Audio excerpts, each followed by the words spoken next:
What's up, world? It's your girl, Tamika Georgia Me Harper. Whenever I'm on Clubhouse, I'm looking for Iron Sharpens Iron with my man, Poetic Black and Written in Pain.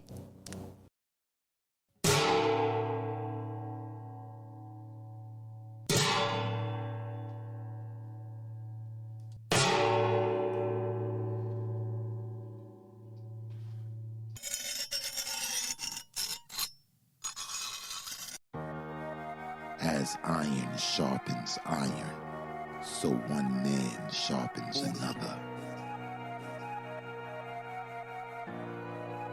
Or the story. I thought the story, I thought it was a good story. I just felt like it was parts of the story that lagged a little bit for me.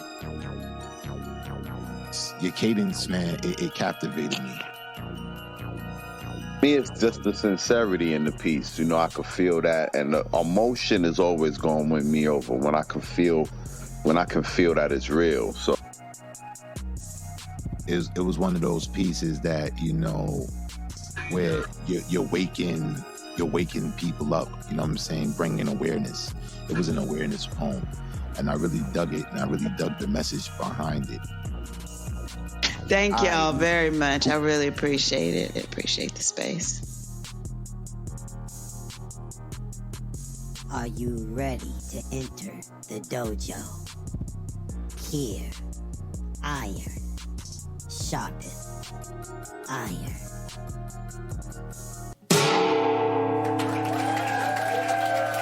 Dom de Monko. Dom de Monko. Let the depths of my words serve their purpose. Let my cursive curse these stereotypes and expose these fallacies sought to taint our legacy. I remember when we were kings, and my pages are the memoirs, every scar from rawhide whips to every black man, woman, and child lynched. These stanzas are an attempt to let their voices be heard. Walk with me on pavements of poverty. Try eat and sleep for dinner 4 nights out the week. Or creep them Brooklyn streets to make ends meet, and then you can speak of our so-called bad decisions. Because when mom is crack addicted and dad is newly convicted, that child is in one hell of a predicament. So I spit this for that kid and his siblings. And this ink is intended to uplift. Spread this gift beyond the parameters of open mic venues and slams. I want to reach those jammed up on the Ave in pursuit to get cash by hook or crook. I want to look in their eyes and tell them that I don't sympathize, I empathize. And I realize it's hard to live straight when you got to swerve to get by. And you got to die to get rich. So I guess we finally made it when we end up in that ditch. But my intent is to switch the lights on and fix that glitch. Because amidst these thugs, there's wayward hearts departed and misguided, residing in the darkest part of the hood where good days are next to none and guns are easy to come by. So fuck your applauds and accolades, because this script is for the gangsters, crooks, and runaways who've been afraid of what them lonely days have to offer and the cost to breathe. They're living it. Living every minute like it's their last. That's why I crash my pen in this pad and exploit my craft in order to create a path for the have-not, set standards for the unfortunate, and expose corporate like the slut she is. And this is only a glimpse of my sentiment. My pages are drenched with prose reminiscent of prophecy, chock full of metaphors intended for our recovery. So fuck if a label discover me. So long as my ink stain remain amongst the weary and the used, the falsely accused, the bruised, those who know what it feels like to walk in them shoes of despair while running in these streets of sin, but within are sincere souls suffering from the crime of circumstance. So of course our stance morally is corrupted. So why blame them? So why gave them the depths of my words to serve their purpose, and I let my cursive surf the line of my verses in search of better days. But until then, let my pen fill that void to avoid us from an early grave. And there's many shades of a lie, but one truth. So in that light, let me resonate the crevices of this booth and ignite this mic as a testament, and the investment of my life as a scribe is the proof that I mean this.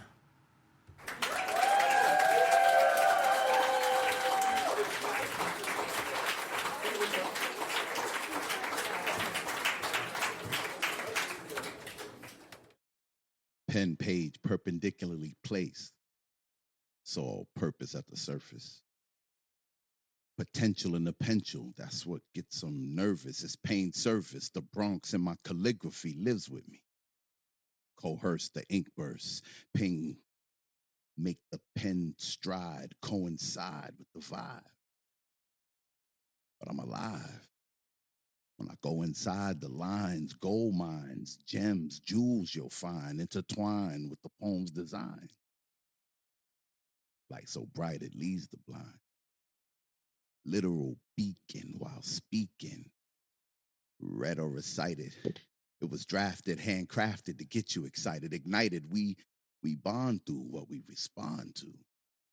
This is why I write it. Heaving at you my most sacred parts through art. Can you feel me?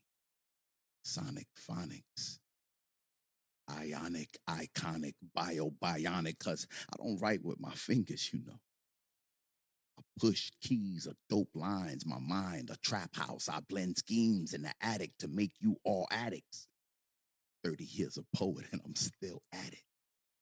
The top 10 poets, I should be at it. I'm joking. Must be that potent, I'll be toting. I roll up in loose leaf, bag poetry in bundles, spit a zip off my lips so the bag never fumble. No matter if the earth quake, I'm always ready to rumble.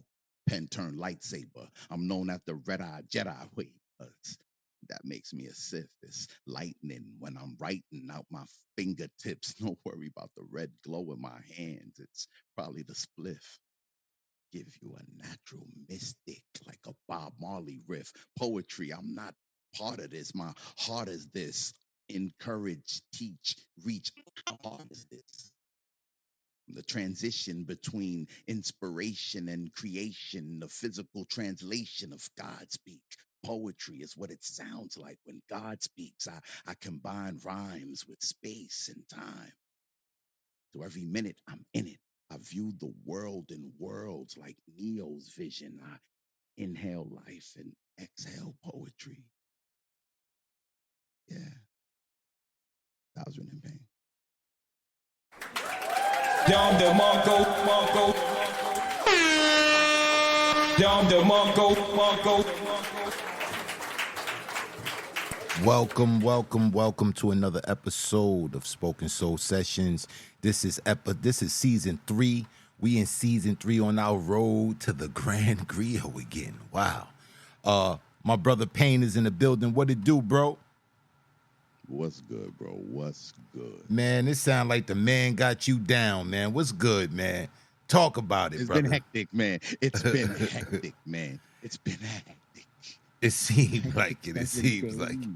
It's been hectic. But we here. I'm here. We here. You know what I mean? And I'm with it. I'm ready, man. I'm ready. Eat this right now. I need this poetry. You know, when you need poetry, it's usually not a good thing.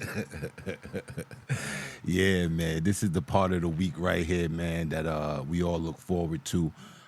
You guys know it's iron sharpeth iron. Throw that iron in the chat, and we'll get you up here. We got any announcements, man? What's been going on in these poetry streets, man? What we got going on for the week? I know we got a show tomorrow, don't we? Yeah, tomorrow we got how many mics? Y'all know we just, we review hip hop albums over there tomorrow. This season we doing non-rappers who drop rap albums, and tomorrow we doing that Arsenio Hall Chunky A album. Yo, this shit should be. Tell them the name of the album one more time, man. The album is called Chunky A, Large and in Charge. So if you want to come through tomorrow, there's only 9 tracks on the album. Chunky. So if you want to come through tomorrow and check the album out, come through. We'll be here at 7 p.m. Eastern Standard Time. How many mics is what we do? Last week we did what? We did Nick Cannon last week. Last week was Nick Cannon, and week before was Deion Sanders. Nick Cannon wasn't half bad. It wasn't half bad, man. Everybody that was in the building, no, it wasn't half bad, man. It was Nick Cannon the best we did. So Nick Cannon was better than Deion Sanders. Yeah, put it that way. Yeah, definitely. Like we going up. We ain't going down. Tomorrow, tomorrow's that chunky A. Chunky A. This shit gonna be crazy. This gonna be crazy, man. I wonder who's the creative director of How Many Mics, and where y'all come up with this, man. It's crazy. But yeah, man. Yeah. So yeah, man. So how your week? How your week? Man, my week been crazy, man. So happily I get a day off today, so I'm grateful for that. So you know, they be the man got me down, man. The man he running me. Be, bro. You know how it be, man. But we got some things in play. To sing Negro spiritual. You know what I'm saying? Working that Schiffer Road, man. You know, busting up the Schiffer Road, man. You gonna be turning big rocks into small rocks until your back break. That's what you gonna be doing, nigga. Oh man, but yeah, this week right here, man, has been crazy. But you know, poetry, man, is what keeps us alive. I've been looking forward to the show. If you guys haven't seen last week's show, if you haven't heard last week's show, that link is up on top of the house. You can look at it. The name of that episode is called Messy. I believe that was Mr. Whisper's piece, Messy, that made the title of the room. That's right. Dope piece. And y'all go check that out, man. Go check out the poetry on that episode last week, man. Phenomenal. But if we ain't got no more announcements, man, we can get into the meat and potatoes, man. I got a special guest here today, man. My nephew's in the building. I ain't even going. I saw that. I see that, man. You know who it is already? Because I didn't know. What I'm saying, I didn't reveal who it was. No, I saw his name. All right. I was like, oh, that. Yeah, that's my nephew right there, man. You know, get on the mic? Of course, B. You know what I'm saying? You know how we do. But yeah, man, my nephew a poet, man, and he gonna touch that. I don't know mic if it's man. me. I don't know if it's me or not. Black. Does any put a thumbs up if Black audio sound different? Oh, so it might be me. All right. What is it? Different like how? Is it off or? Nah, you good. It sound better now. It sound better. It might have been me. All right. But in any event, man, I'm ready to get started, man. We got some irons in the chat already. Yeah, we got irons in the chat, but look what happened. Last week, I skipped somebody. I completely dubbed them off the list. They had put iron in time, and I just didn't see it. So I promised them that they would be first this week when they got here. Oh, who would that be? Marcus? Yes, sir. Marcus Greek. All right, so we gonna set it off with Marcus Greek, the first person coming on up to the stage. Now, remember, you guys, if you want to spit, you want to get on the mic, just type iron in the chat, and we'll get you in the queue. All right. It look like he left. Oh, Marcus left? Oh no, there you go. I see him. All right, let's bring Marcus on up to the stage.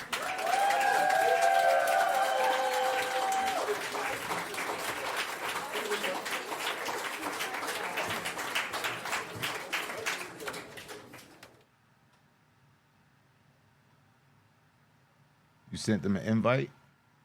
I did indeed. I sent them one too. All right, so I'm saying he not ready. Marcus not ready. Marcus not ready. All right, so let's go to the next person who got iron in the chat. All right, then. So the first person to put iron in the chat was Candy Baby. Oh, let's bring Candy B with that R&B on up to the stage. Hey, beautiful people. What's going on, Queen? How you doing? I am highly inebriated right now. Okay. You want one. A bottle of 1942 that just can't wait for me to finish them off with two hands and a gok. Ooh, you talking my language. What's going on over here, man? And I am gonna gok him. I don't have no kids for the weekend. You know how that is. Look I'm talking like a white girl. That means I'm gonna have so much fun tonight. Okay. I got a poem for you guys. All right. Let me do it. I'm about to get it up. Listen, I'm happy I ain't got no kids. Y'all just don't Pause. Pause. pause what? I This thought I throat heard ain't you as say you about shallow to as get it up. You about to yeah, get it yeah. up. This throat isn't as shallow as Naomi's. I'm about to do single Ooh. mom shit tonight. Ooh.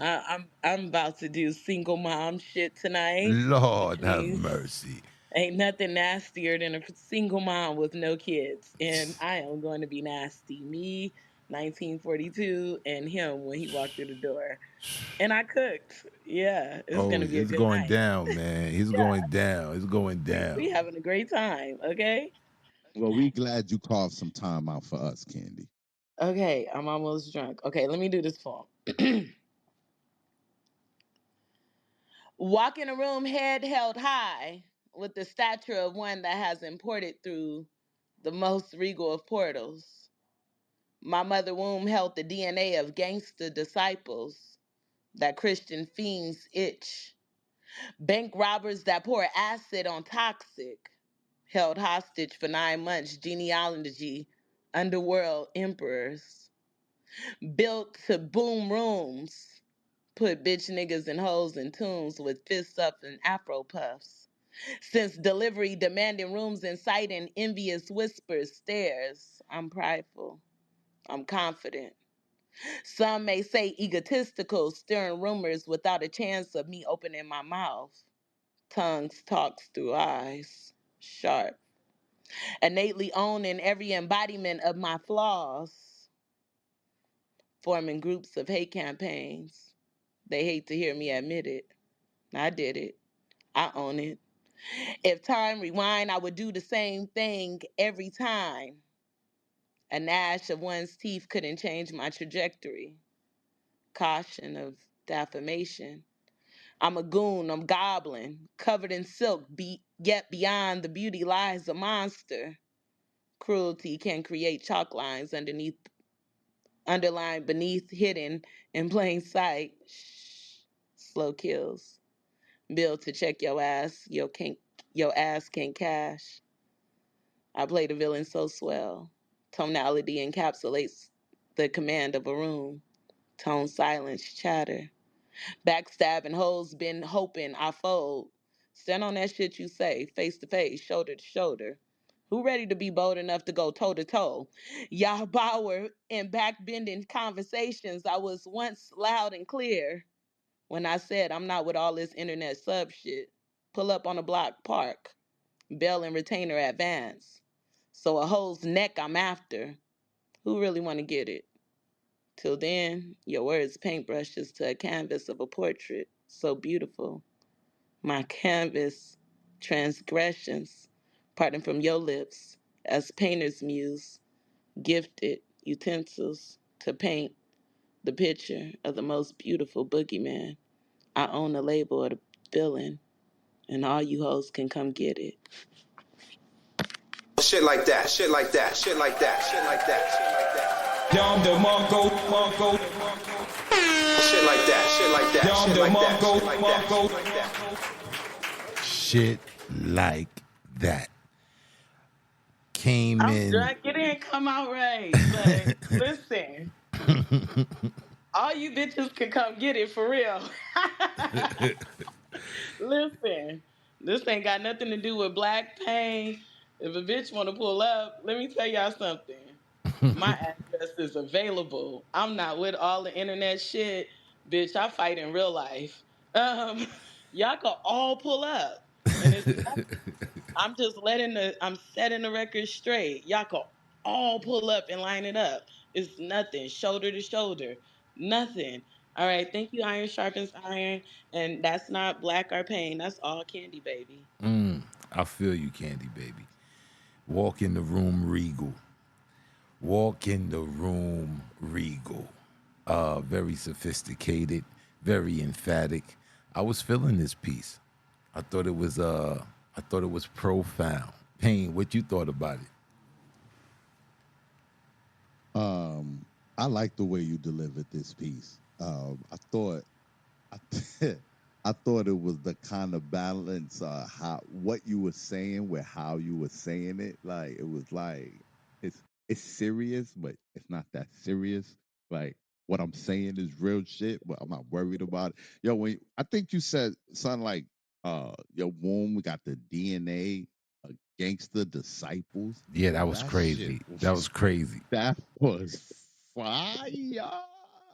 Then you said some other shit. I think you said uh what you called yourself, the most beautiful boogeyman. That was crazy. I I am the was most beautiful boogeyman. Let me be your favorite nightmare. You hoes pull up and I'll be right there. all right. Fist All right. We waving already with the gave you. 1942. pistols. We already gave you your WWE time. Okay. I just wanted to tell you I thought the poem was dope. I appreciate you. And go ahead and handle your business. Yeah, the throat being crazy, like more crazy than Naomi. That was crazy too. Or was that even part of the poem? I think that was before the poem. But anyway, I don't think that part. I think she said that in the intro, but it stuck in my head. I It just stuck in my head. All right, Candy, we appreciate you. I Hey, that was some energy. that What's was the name energy. of that poem? I don't know, man. I don't know the name of it, but it was definitely I'm considering it. If she said the title, I'm considering this. Oh, you This is nominating that? Okay, consideration. all right, most Yeah, I definitely, am. most definitely. No, that would be very much suited for. Okay, who we got next on the mic, bro? You on mute if you talking. Know how you do. Yikes. Next, next on the mic is Samunya. Samunya, let's bring on up to the stage.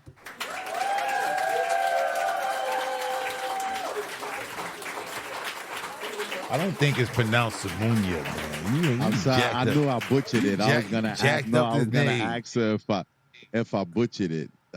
If I did, please correct me. Somaya. Hi, I pronounce my name as Soumya. Somya. All right. Somya. Yeah, thanks. All right. I don't know why I said Samunya. I'm so sorry. We said Sumonia, like we like, you know what I'm I saying? don't know why. Sumunda. Queen of Sumunda.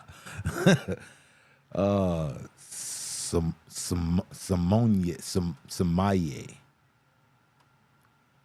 No, pronounce it one more time, please. Soumya. Somya. Yes, thank you. Somya. How you doing, Somya? Welcome to the show. I'm doing good. Thank you. What you got for the people tonight? I think this your first time on the show. I have been a listener. I actually love this space. First time on the stage. All right. First time on the stage. Let's go. What you got for us today? Okay, so this is a small poem I wrote titled as Thoughts of Strength. My mind is in constant fight. I fight against the world I fight. I fight against myself I fight. My mind is in constant fight. It sees the broken shattered fragments. It sees the burning falling pieces.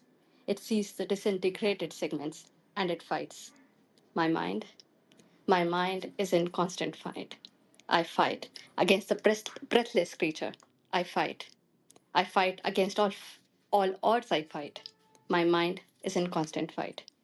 I see sorry, it sees thousand explosions happen. It sees the home disappear in ashes.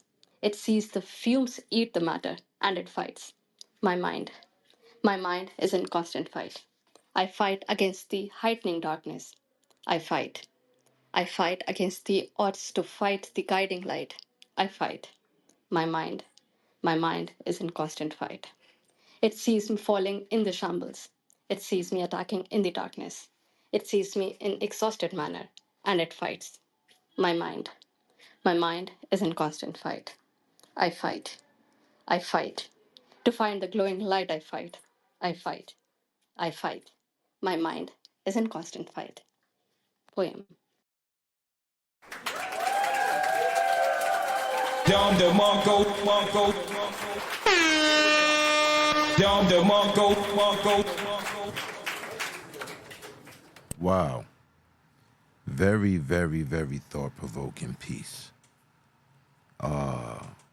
I get the theme of constant struggle, self-struggle,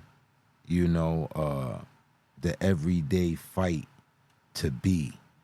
Can I ask, where are you from, Somaye? I am from India. India. Yeah, this piece right here, it very, very thought provoking.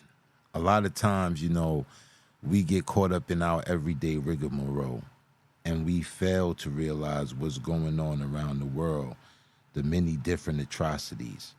And this constant fight that you was mentioning in this poem,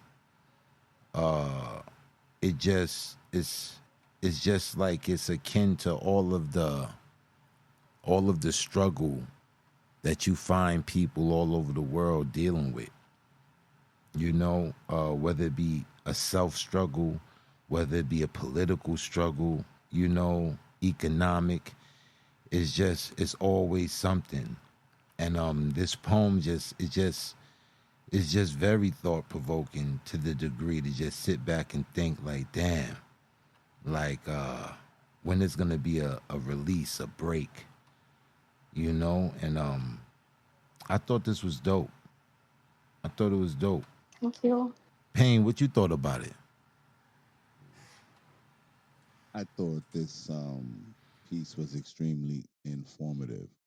And it gave me a lot to think about in terms of, we kind of live in a pinhole sometimes when it comes to oppression or conflict or whatever we're going through. But this is a broader struggle when it comes to there's different types of oppression and different types of conflict that people are going through, and sometimes you don't really look at it on a global scale because like I said, a lot is done to keep us kind of disconnected. So that is what poetry is for. That's the intent of it, in its essence. And I do appreciate you for sharing this piece with us. Thank you.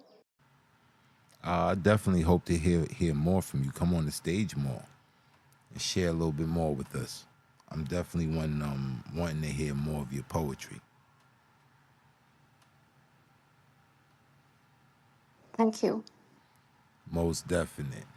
Okay, Payne. Who we got next on that mic?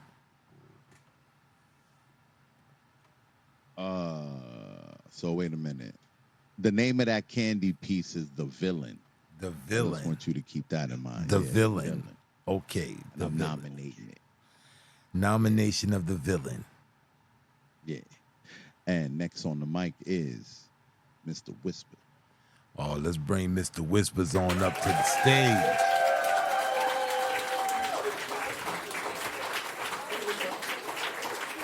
All the ladies come front and center. What's going on? What's going on, Mr. Whispers? Oh man, it's all good, man. I'm loving the vibe in here, man. Man, I'm peace out, man. Shout out to both of y'all, man. I'm honored that y'all put my that messy up there in honor of last week's room. That's honorable, man. I appreciate that. Um, Most def. You deserved it. That piece was crazy. appreciate it. I got something for y'all tonight called Tricks. Um, Here we go. And don't you put your money on that goddamn table. See, people use many tactics for tricks, but the tracks to that lead to nowhere. And the bullshit be so clear. And I hear well, I don't have to smell it. Let them tell it when they propel it. I get fertilized. Nervous, I wander when they ponder the fuckery. Luckily, I see too. The peekaboo be seeking you like I'm blind to the facts and traps set for uncrossable bridges. claiming they fixing me, yet they Tuskegee 626 in me. The outcome be syphilis. The motives are contagious, disease to appease a gain they don't intend to share. Nor do they care about our well-being.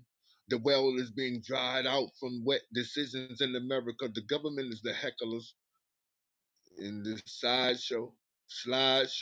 But my Gil Scott Heron is open. I breathe better swimming through fishy shit. The trick is to call the classic beef. They pitch fish and chips, and the politics become three-card Molly tricks. The trap is always in the middle when it's easy to trick the hungry with stimulating stimulus, watching what was turn right in front of your eyes, and we still didn't see it. Brainwashed not to believe it, the ugly is publicly spread. But for the right amount of bread, you can grill cheese me and I'll be quiet. No protest or riot.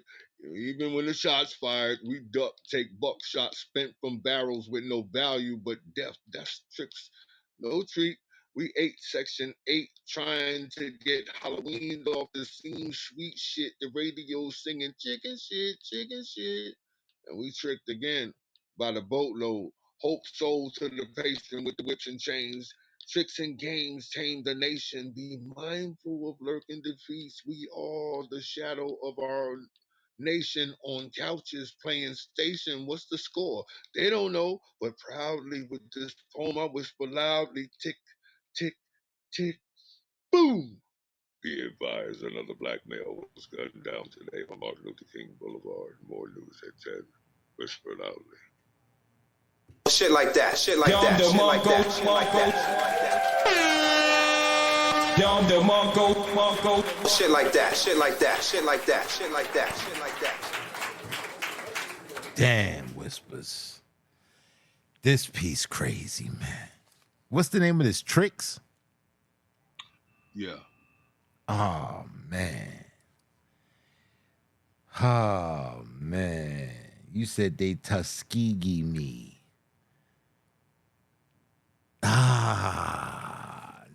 Tuskegee 626 in me, you know what I'm saying? Tuskegee 626, that was the name of that squad on the Red Tails, but they was also the same squad that got chosen to get all that garbage pumped into their ass with the Agent Orange and the syphilis and the gonorrheas and the other stuffs and the whooping cough virus and the tuberculosis and all that other shit.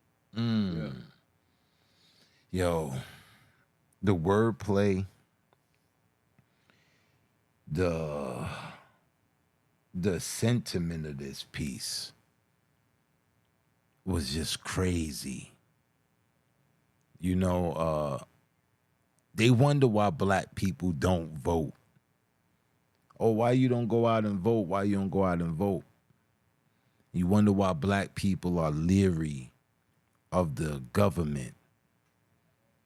Oh, we're gonna give you a vaccine that's gonna prevent you from having these certain types of diseases. Or this is penicillin. It's gonna protect you, and we're gonna give you $5 along with it. All the while, you're injecting these black men with syphilis. Then they're going untreated just to see, just to observe what's going to happen to them when it just goes untreated. Diabolical. And this is from the government level. This piece is crazy, man. You talked about all of the different treats they give you to pacify you, the stimulating stimulus. Like, you hit on so many different points, man. So many different points in this piece, man. And I thought you nailed it, man. I thought you nailed it. Delivery and everything. I thought this was fire, Whispers, man. I thought this was fire. Pain, what you thought about it, man? Yo, did you say, wait, it was a line you said, something like, for enough bread, I'll let them grilled cheese me. What? You said, I said, for the right amount of bread, you can grill cheese me and I'll be quiet. No protest. That was... Yeah, all that whole part, I was gonna get into that. All of that whole part right there is when you started going a little crazy. You started going a little crazy. Yo, this might be my favorite joint from you right now, Mr. Whispers. Man, the rhyme scheme, and you know I'm a rhyme scheme fiend. The rhyme schemes in this, I was digging. I was feeling this, Mr. Whispers. This is crazy. I'm nominating this too, man. Mr. Whispers might be he might be the first back to back. I don't know, man. I'm nominating this. I'm nominating this. Nominating it. I don't care. Tricks. Oh man, I'm honored, man. I appreciate that, man. Wow. Yeah, this is fire right here. This is fire. Along the lines of that nomination thing, man. So give people a little bit more insight on that. You know, every week when we do Iron Sharpeth Iron, the poem that's the most impactful, or poems that's most impactful, because sometimes we do multiple poems in the title. But those poems that are most impactful, we tried to fit it in somewhere into the title of the room of the week. You know, and sometimes if you guys may listen, sometimes you may be a person that you didn't hear your poem on the podcast. You probably didn't hear your poem on the podcast. And it's for a reason. What we do is we try to take the best of the poems to put on the podcast and in a way give you guys something to aspire to, you know, when you come to spit your poem from week to week. Because you know if you made it on the podcast, you know your joint was fire. You know what I'm saying? You know you did your thing. So something to aspire to. So because the timing of the room, sometimes the room goes a little bit longer than we expect. So everybody can't get on, you know, because there's a certain time limit from when I'm uploading the content. You know, I got a certain threshold. How do I get to the podcast to listen to that? All right, so you could like the link on top of the room right now at the top of the house. That's the link to last week's show. So that link will bring you right to Spotify, and you can stream there. But if you have a preferable streaming site that you like, whether it's Apple or Audible, Amazon Music, FM. Yeah. Just put in Iron Sharpeth Iron, and all of the shows will be there. All of the shows we've done will be up there. Yeah, all of them. So you can go back, and all of the Grand Griots is up there as well. You know, the whole Grand Griot joins up there. So yeah, go over there. If you haven't subscribed yet, subscribe to the podcast. Give it a like. Give it a rating if you can. And if you can, give it a rating. That Yes. really helps us with our algorithms and making sure the show pops up different places. Definitely. Give comments and stuff like that. We appreciate it. Definitely. So yeah, Definitely, man. I'm gonna go check that out and do that. Definitely. We appreciate you, Mr. Whispers. We appreciate you. So definitely, man. What time is it, Payne? We got we good money.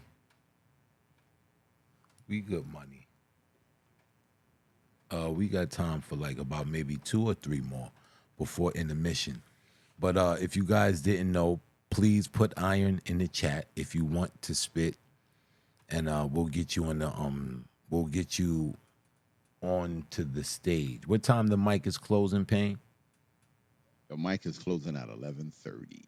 11:30. 11:30. The mic is closed, so we won't be accepting any more irons. So you want to put that iron in before 11:30 to ensure that you will get on the stage to spit. All right, bro. Who we got next? First Lady of Compo. Oh, let's bring the beautiful lyrical movements on up to the stage. Hello. Hello. To the family. Hello, Your Majesty. What's good with you, Queen? Stop the shenanigans. I'm going to bust your ass when I see you. Your Majesty. I just want to... Mad love to all the family. I'm just here to spit my piece and get out the way. But I'm excited and looking forward to hearing the rest of the poets as well. All right, you got the microphone. Let's go. Let's take it there. Compo. All right, this is Voice Talk. I guess it's one of my favorites, and I wrote this at one of Russ's shows. So, Voice Talk. I think I found my voice. while being the voice of the voiceless. My words hold weight, like one of those Acme crates, or was it more than a ton? All these lives I have lived under this sun, the new one. Sons have babies too. This is deeper than the hate in Madame Larue. Many spirits still roam in that house. Here's where we get back on topic. You can't have a gain without a loss. This stands the test of time, like you win some, you lose some, but you live. From Ice Cube's thoughts to John Witherspoon's mouth, I'm a warrior, fighting silent wars for humanity. We are alive, still, living in this plane, just to right our former wrongs and heal from all the scars while we write a couple songs. This world is ours. As we reclaim all terrains, I ask, how can a piece be complete when it's a piece of something?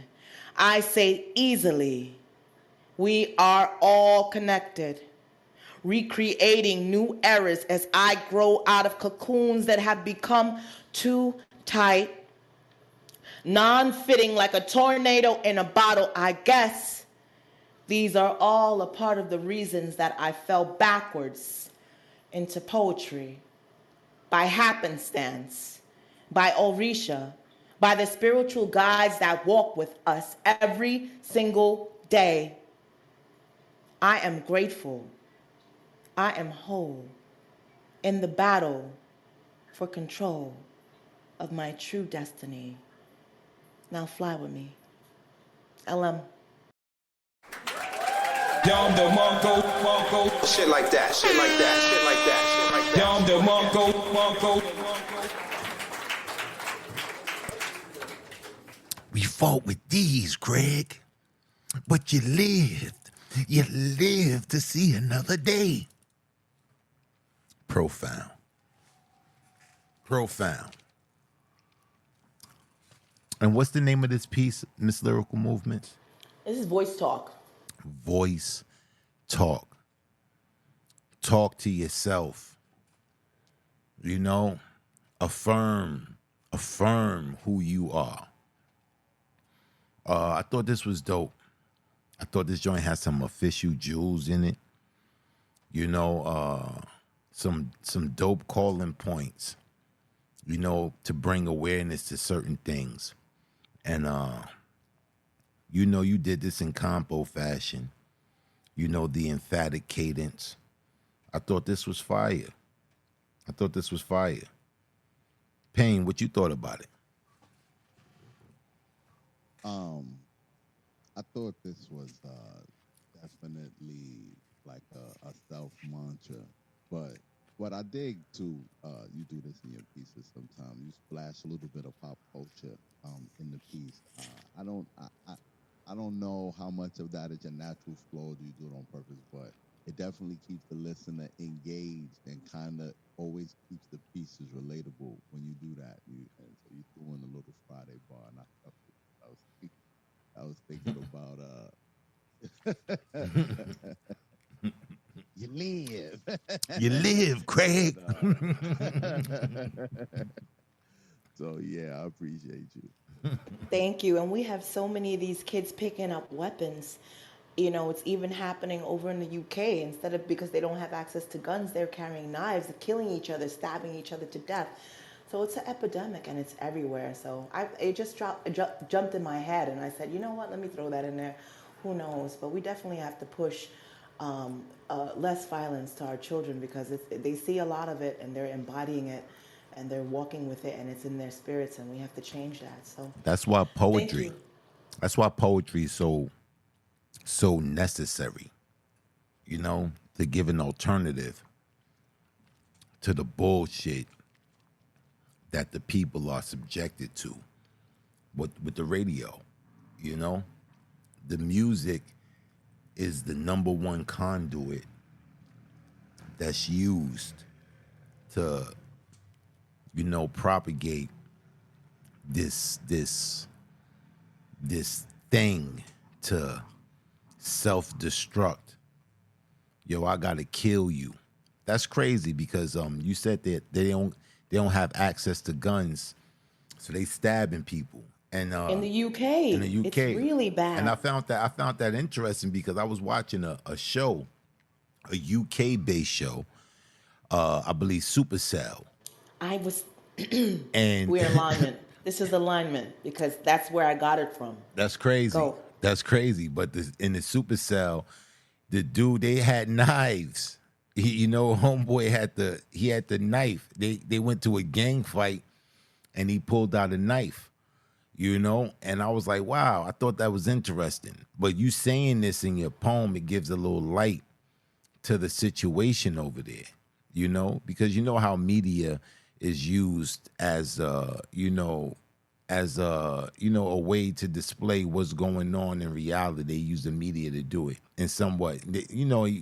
They manufacture and they take it and they flip it a little bit, but usually, what the people, reality is a warped version of it in the media. And I saw that the knife usage, and that's not the only one. It's another joint that I watch, Top Dog.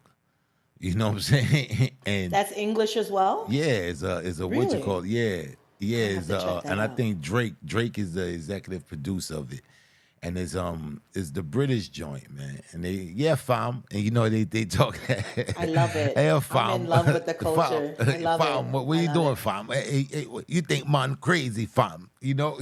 So that shit and all that. But I found that interesting, and that's crazy that you would highlight that in the poem. I thought that was amazing.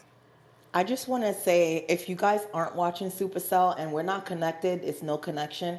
I think it's a really good Supercell don't give show. us no bread. Listen, I am not like that. I don't have to get paid just to show love. I just want to tell y'all, check out Supercell. Have some fun. It's out of this world, literally. And I'm out of here. So peace, love, and light to the family. Peace, Queen. All right, Bane. You shut that down? Watch that bullshit. Now, let me tell you something, man. Shout out, you know what I'm saying? I know, you know what I'm saying? I like to see black people working, but they ain't American black people, all right? Nah, black. They ain't American Negroes, okay? This new trend in Hollywood where they only want to hire foreign Negroes, Africans and English Negroes, man. All these actors in America, let them get some. Y'all people's go. I'll tell you, but any nigga better than a cotton picking yo, it's crazy to me because I really see it. Like they'll hire Africans to play American niggas. And I feel like, what the hell? It's no American niggas to play American niggas.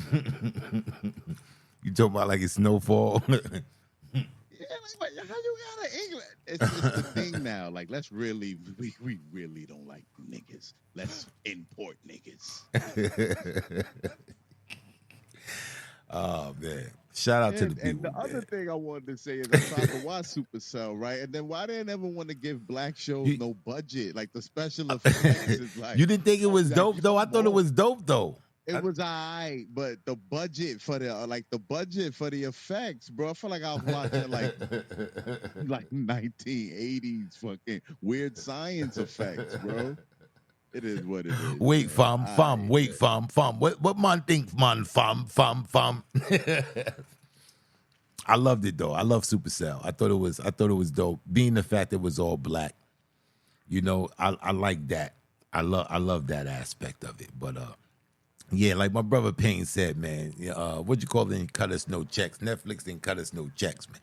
Listen, I'm not doing that. We already said it. We already highlighted them. And that was some hate that you just said. And I do not stand on that. And I don't feel like Poetic Black, you should run from all the comments he just made because none of them were even politically correct. And this show happens in the UK. I mean, stop the shenanigans, and none of that I was even understand. fitting. It wasn't fitting. Thank you, Anyway, brother. Thank I you just for want to being the support the show. international I spokesperson listen. for It's a lot of imported island niggas. people connected over there, Sending and you they're back getting out that to the check. audience on Okay, that. so All right, shout thank out you. to the island people and everybody from Thank you. Supercell. Okay, bye. All right, bye. You gotta be the revolutionary for all I'm saying is when you watching these movies, right? And you watching these shows, they got black people from other countries playing American niggas. All I want to know is how many black people do they hire to England to play niggas, huh? That's what I want. I feel you, That's bro. all I'm asking. I feel you. It's discriminatory. It just show you how much they don't like us exclusively. It's not. It don't got nothing. We don't like you, nigga. I said nigga too many times for Mama. She want to come up here. That's not happening. Mama, you wait your turn because I said the N word way too many times for Mama's like that. Next on the mic. Man. Who we got next on the mic? Next on the mic is Ragged. Ragged the Poet. Let's go.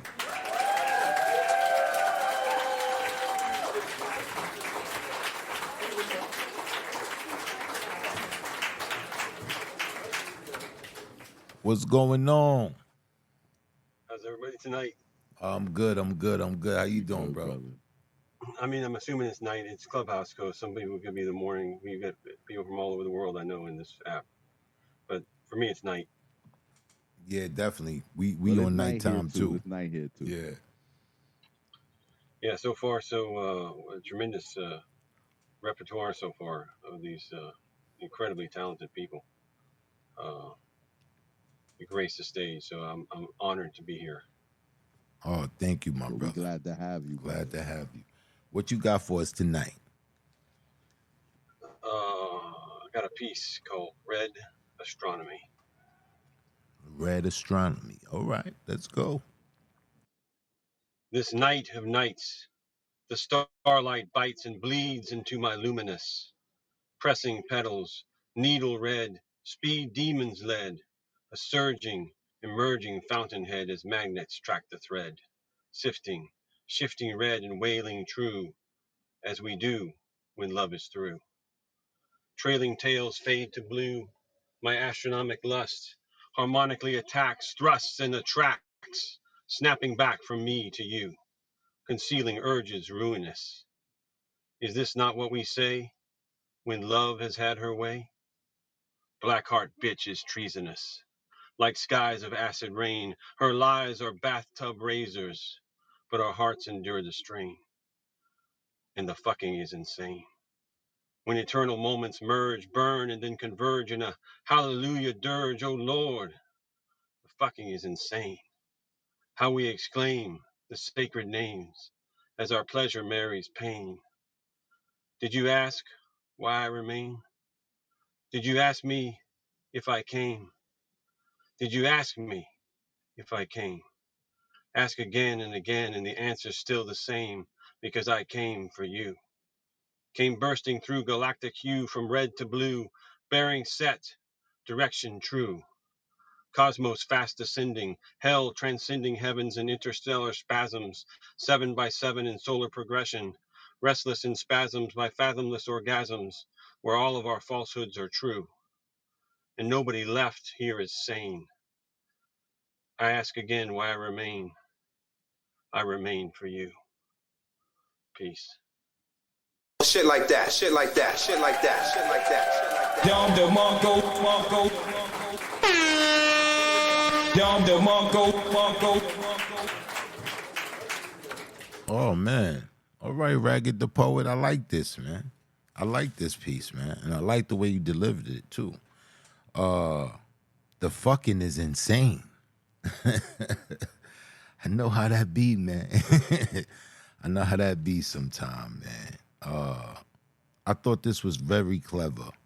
Thought it was very clever, and I thought it was heartfelt. You know the ins and out, the throes of relationships, and the toxicity of relationships. It's crazy, But I thought you did a great job with this, with the delivery. I thought the wordplay was dope. And yeah, man. Payne, what you thought about it? Oh man, there was so many lines in this joint. I appreciated. You had that pleasure Mary's pain line. I dug that. I think you I said know you would catch concealing that. urge. Yeah, no doubt. You said I think you said concealing urges ruin us. Was that the line? Yeah, that's it. Yeah. Yeah, man. Black That Art. was. Yeah, man. It was something else. I think you said spasmless orgasms. It was a lot of little jewels in this piece that I really appreciated, and the way you used the rhyme schemes, I also thought was very, very, very, very dope. If I was to critique this piece, the only thing I would say is, for my preference, what would take this piece over the top is if you went a little more theatric with the delivery. Not much, just a little with a little more theatric in your delivery. This piece is a cannonball, man. But I enjoyed it. I really like the poetic licenses you use, and you're a really good writer. And I enjoyed listening to this piece, brother. Much appreciated. It means a lot coming from you all. Most definite, We brother. appreciate you, man. All right. Yeah, that was a dope piece, though. Some dope ass lines in that joint, Payne. Yeah. With some joints in there. I don't know. You want to go? I don't know what you want. You want to go to intermission, or you want to pull it next? We got time. We go to intermission about 10:30. Who we got next? Next on the mic is our brother Sincere. Let's bring Sincere on up to the stage. Up in the Stuck gang.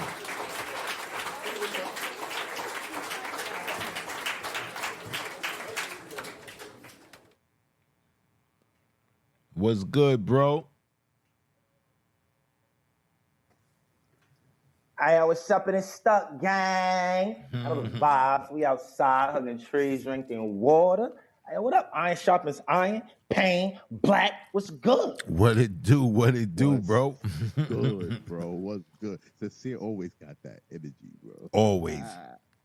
Always. Hey, man, that's the way to be, man. When you hug trees, drink water, it's infinite. It's on infinite. Like, you know what I'm saying? Put on one of them Super Saiyan readers, like your shit might blow up looking at it. You feel me? Talk your shit. That's what I'm talking about. What's good? What you got for the people tonight? This piece is called My First Poem. All right, let's get it. Somebody asked me, hey, Sincere, why did you write your first poem? I wrote my first poem because I had some shit to say, and I had some clips to play. I wanted to be the director of a direction of my story, with a plot for the protagonist, because I'm always going for the glory. And I don't know if the character of my development is meant to explore me, or if it's meant to implore me, to speak on cue and remember my lines, because when I see it out of view, I only realize that I'm out of time. There's no more seconds for the ceremony, but it only takes a few minutes to master it.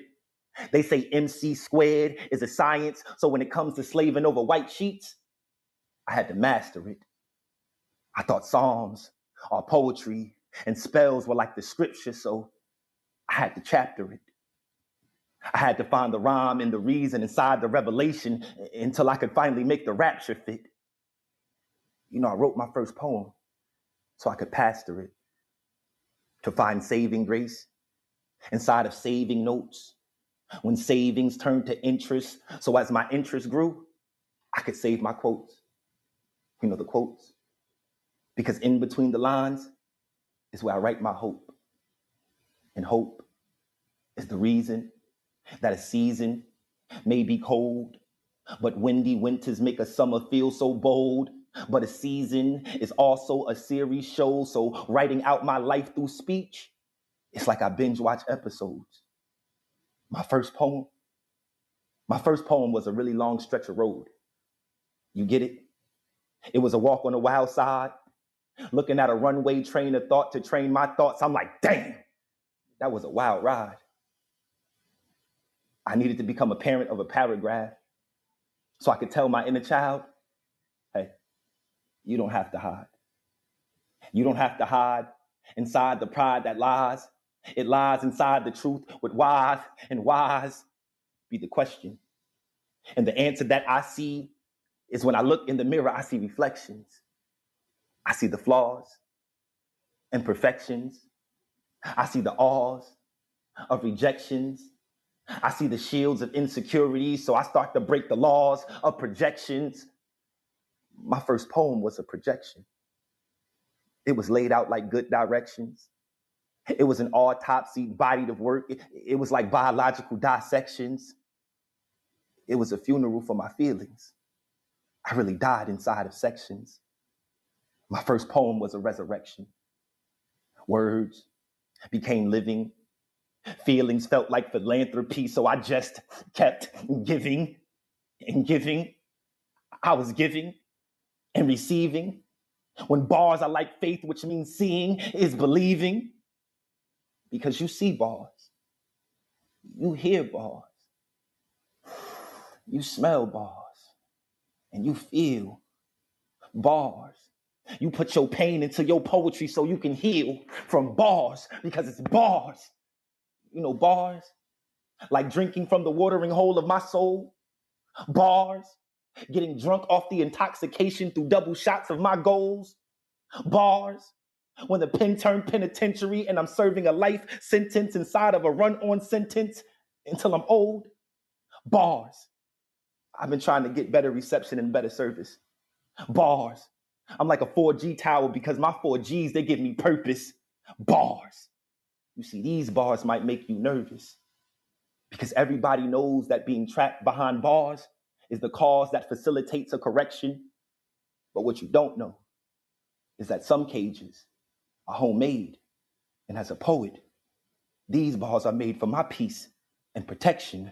I found peace and protection. And that's why I wrote my first poem.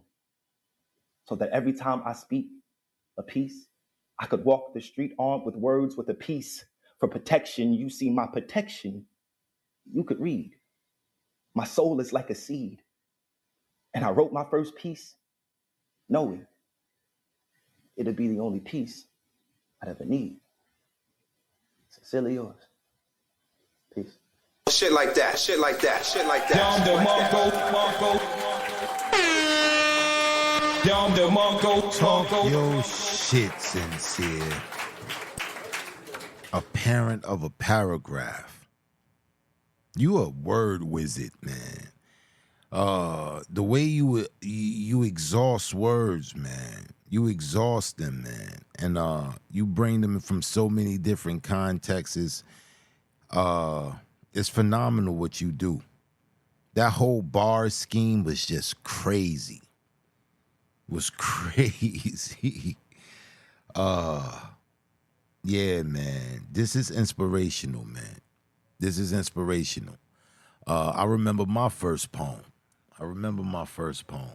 You know, and I kind of got gassed up to do spoken word and all that. But you know, once I got that first poem out, it was love. It was love at first sight. You know, the feeling that I got from the words and the feeling that I perceived that other people got from my words was just a rush. And you happen to like kinda, you know, incorporate all of that in your piece. You know, that nostalgia feeling of that first poem. And to go from there to this, it's amazing. You know, it starts with one poem. It's one poem at a time. You know, I'm sure my brother Written in Pain, you know, it started with one poem. It started with that first piece, man. And kind of thinking how phenomenal that piece had to be to create, the artist that you see today. The artist that you see in the mirror today. How phenomenal is that, to go all the way back to that first poem and then to see the artist that matured yourself to be. It got to be surreal. I thought this poem was just amazing, man. It was amazing. I really dug it. Payne, what you thought about it?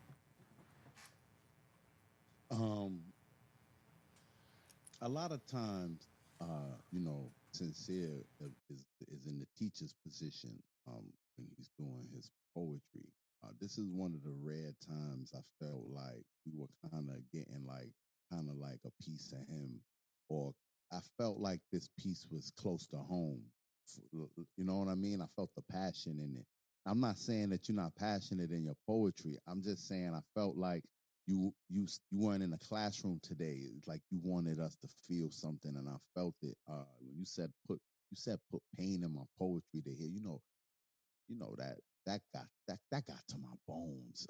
You said my man, I don't remember. I think you said, I know you said my first piece was a resurrection. That was the end of that bar. I don't remember the whole part, but And my first piece was a resurrection. Words became living. Feelings felt like philanthropy, so I just kept giving. That was. I'm nominating this piece, man. I just felt this piece, man. And you said so much. You said a lot. This piece got replay value. I want to hear it again right now. You like my pen a penitentiary for run on sent. Crazy sincere. Much respect to you and how you approach our craft, man. Seriously. What's the official name? Sincere. What's the official name of this? My First Poem? Yeah. My First Poem. All right. Thank y'all. Y'all appreciate y'all. You know what I'm saying? Love, light, peace, and abundance to everybody. Y'all know the vibes up and stuff. Yang. All day. That's what I'm talking about. Oh man. All right, man. This first half has been phenomenal. Yes, sir. And if you want to get on the mic, put Iron in the chat, and I'll put you on the list. We do close the mic at 11. We close the line. We close the list at 11:30. So put Iron in the chat, and you're more than welcome to get on the microphone and do your thing. Yeah. So we got any announcements before we go into this intermission? Nah, man. Let's get into this intermission, and when we come out of the intermission, it will be Lexi. Okay. All right. So we'll be right back after these messages.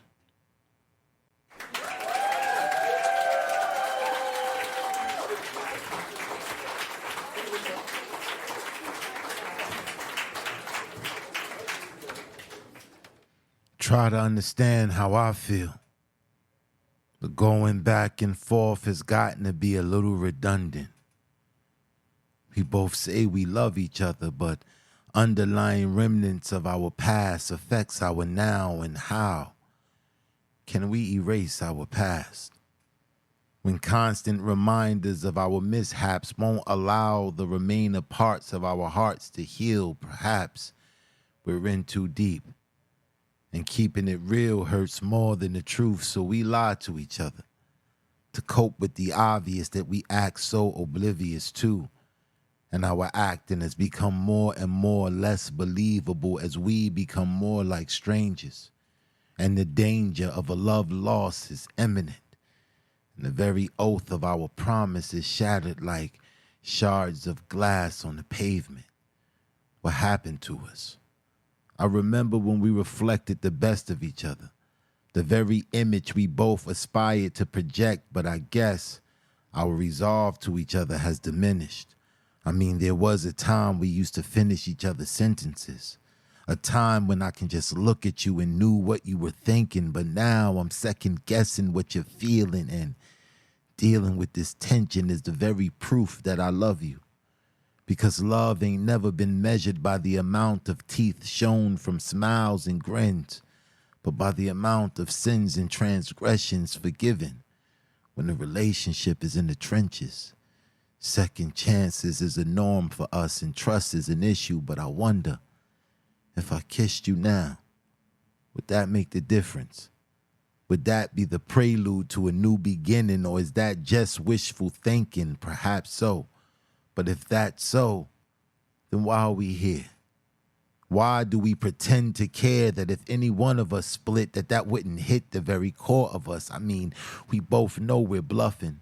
We're like big dogs with no bite, fists balled up but no fight, pretending like charades, and living in the shade of what we used to have is the hardest thing to face, and we're nose to nose with that fate. And no one knows when that day will come, that life will go. So why can't we just exist together? Just forgive and forget the past. Just deal with the fact that life distracts us at times. And it's not personal. And we're just human. And commitment doesn't mean that my eyes won't wander on occasions, but it does mean that I would never occasionally wander away from home. And believe me, I'm committed to us. But what is us without the selfless gift of mercy? And what greater gesture of mercy than forgiveness? And part of forgiving is forgetting, so forgive me and forget the way I used to be and see me for who I am, a man who has made some mistakes. But I wonder, if I kissed you now, would that make everything okay?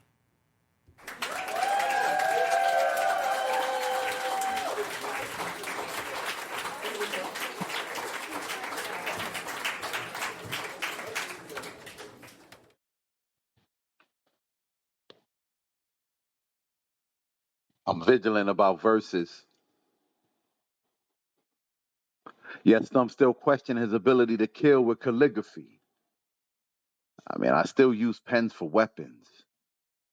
And my bars, they've been there like movie theater concessions. Anybody want to battle? They could come on down. Like Price is Right contestants. Because if you drop hot shit, it must be lava in my intestines. I never had ops, only victims. However you depict them, if you pick them, my shits don't nick 'em, my John Wickham. I don't know how many artists ain't learned this yet.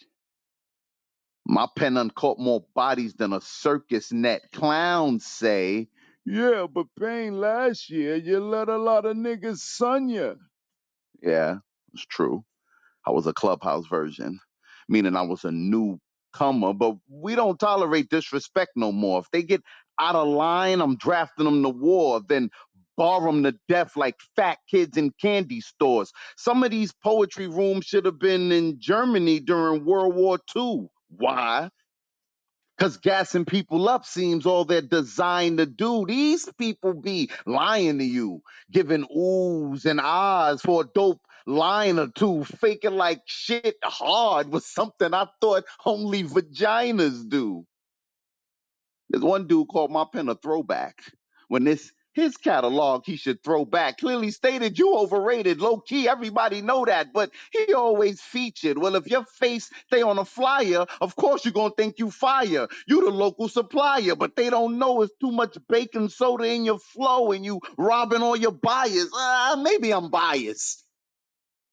Cause y'all treat the flavor of the week like elites. That's why Poetry Foundation's so weak. How you get a feature is what I'm gonna ask you. Cause some people here behind your back, they trash you. They offer you no pay for your features because they know they don't have to. What's nuts is thinking I'm gonna cash you. What's nuts is thinking I'm gonna cash you. We can't treat all levels of talent the same. Shame how this only happens in the poetry game, and that's why we losing.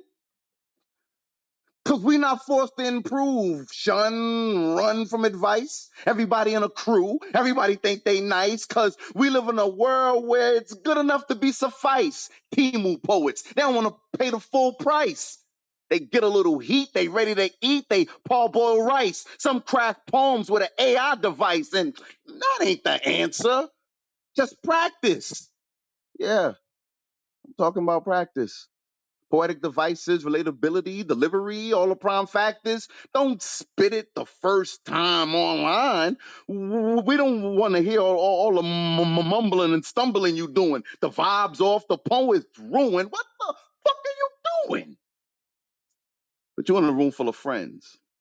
So they gonna snap, clap, and pretend that you held their attention to the end. And I'm not here to abolish, just want to acknowledge we need to polish our pens. Poetry should be a fortress, but we let everybody in.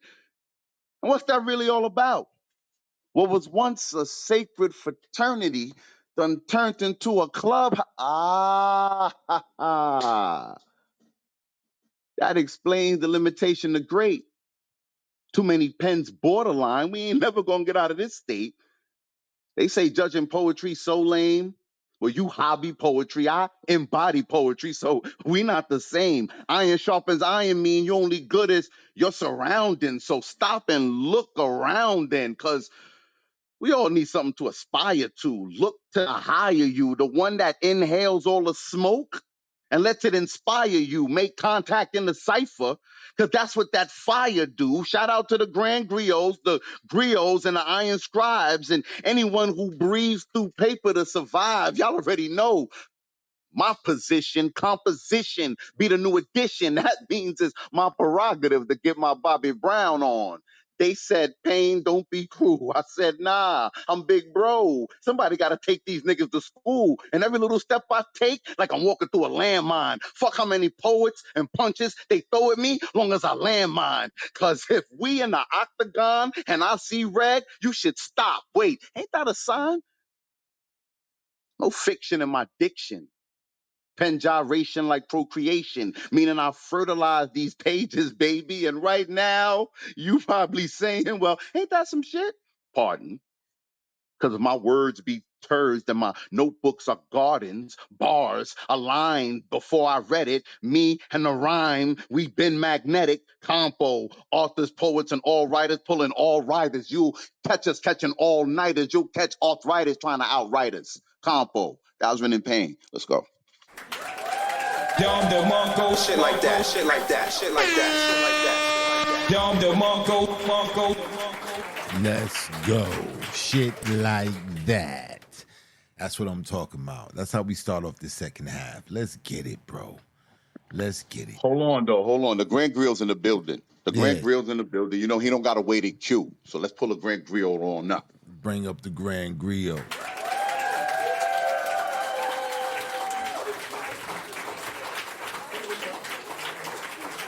What it do, Griot? Hold on, y'all starting off the show on some fire, boy. Y'all was cooking.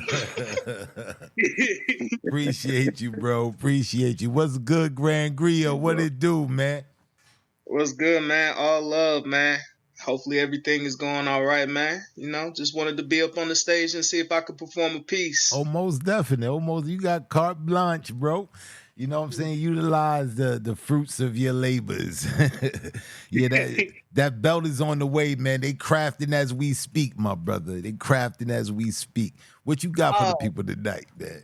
Oh, glory to Yeshua, man. Appreciate it. So I got some new ink. It's called Identification. Let's get it. That's what I'm talking about.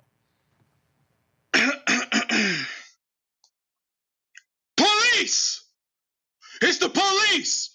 Come out with your hands up! Now! Identify yourself! Now! Stop! Don't force me. Don't force me to do anything. It's 2024, so I am free to say and express the things that I want, however I want, whenever I want. I identify as freedom because freedom comes in different colors. This flag that I wave is a bright kite that glorifies my individuality. I identify as they, them, because my voice are voices that speak volumes for the unvoiced skeletons that are chained in classes, so I identify as a free slave. What? I identify as a free slave. No. Yeah. Free slaves.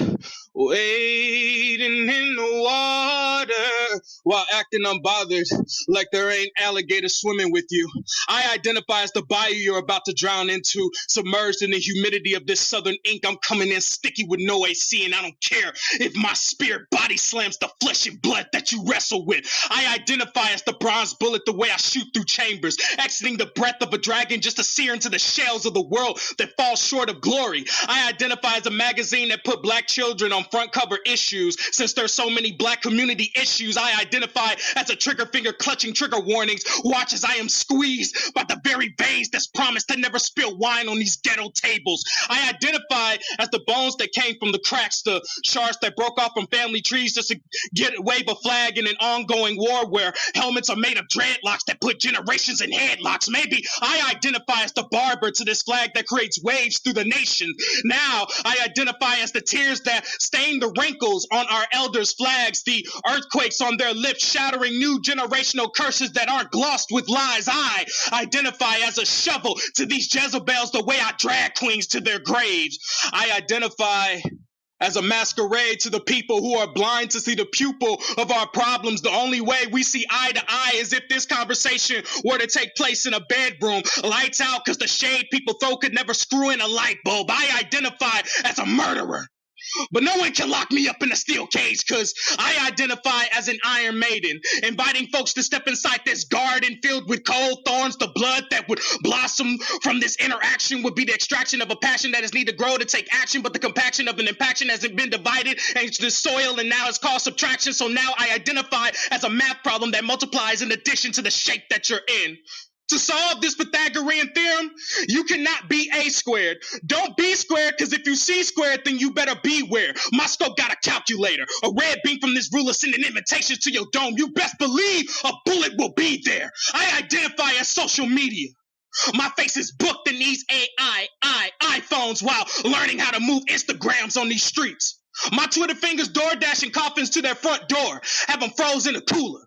Most niggas don't know how to ride, so I call them an Uber. So, officer, do you know who I am now? If you don't, then I rebuke you in the name of Jesus. I said, I rebuke you in the name of Jesus. Shit like that, shit like that, shit like that. Dom the Mongo. Dom the Mongo. Shit like that, shit like that, shit like that, shit like that, shit like that. Wow. This man ain't the Grand Griot for nothing. He ain't the Grand Griot for nothing. This was a perfect illustration of why you took that title home, my brother. This was fucking epic, man. This was epic. So complex, so layered. This is audio Broadway, man. This is audio Broadway. Without a shadow of a doubt. I remained engaged the entire time. The wordplay, man. The identify scheme, man. In this day and age, everybody's identifying as something. Everybody got their pronouns. Everybody got, the way they want to be addressed. And it gets convoluted at times. I love the fact how you took that scheme, man, and what you did with it. And this was just mastery, man. This was mastery of the craft. I thought you just ate on this shit, man. And once again, the transitions always clean, between the voice characters. You go between the different characters with ease. And the transitions are always clean, man. And this was dope. This was fire, Mijou. Payne, what you thought about this joint, man? Yeah, man. It's the fact that, for as much as he performs, the pen is there. You hear the rhyme schemes, you hear the bars, you hear the angles, and it's just an experience listening to a lot of your pieces. This one in particular, though,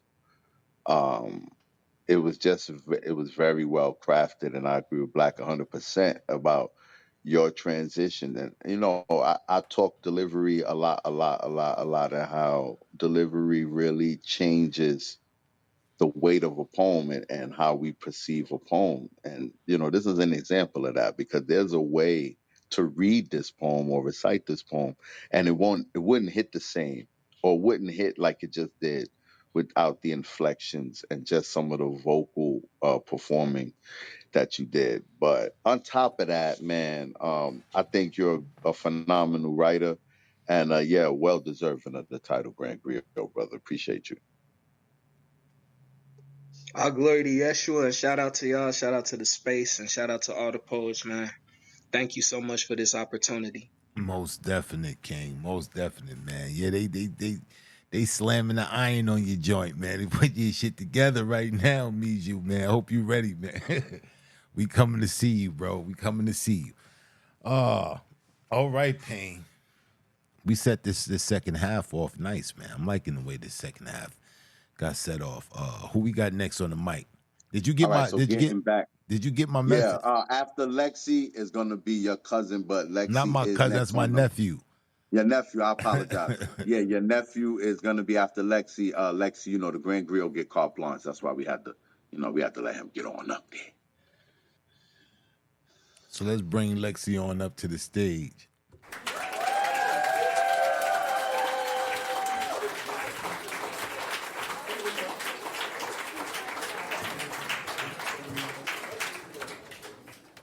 What's good, Lexi? Not much. How y'all doing? Good. What's good with you? What you got for the people tonight? This is a piece that is an older piece of mine, but I don't think I've ever read it in this stage. And it's from a collection that I've been working on called Shit My Grandma Would Say. And the title of the piece is A Culinary Tale. A culinary tale. Okay, this is my language right here. Let's go. All right. Splat. Again. It's such a disgraceful way to attack. It's so disgusting. I can't stand when other people's shit lands on my back. I almost vomit. I can't touch it. If my own shit's nasty, other people's is worse. So I shrug my shoulders hard and let it roll off my back. That's how I've done it since birth. After all, the shit already happened, so what else is there to do? It stinks, but eventually I'll forget about the shit somebody else threw. But people keep staring and whispering as they point my direction. And then right before I ask what's up and if they need some correction, splat and splat again. What the fuck? Really, two at the same time? One of them's hard, but the other feels more like slime, and I'm depressed. I start feeling like other people's shit magnet when I hear somebody say, don't just shrug. Reach down there and grab it. Oh, but who said that?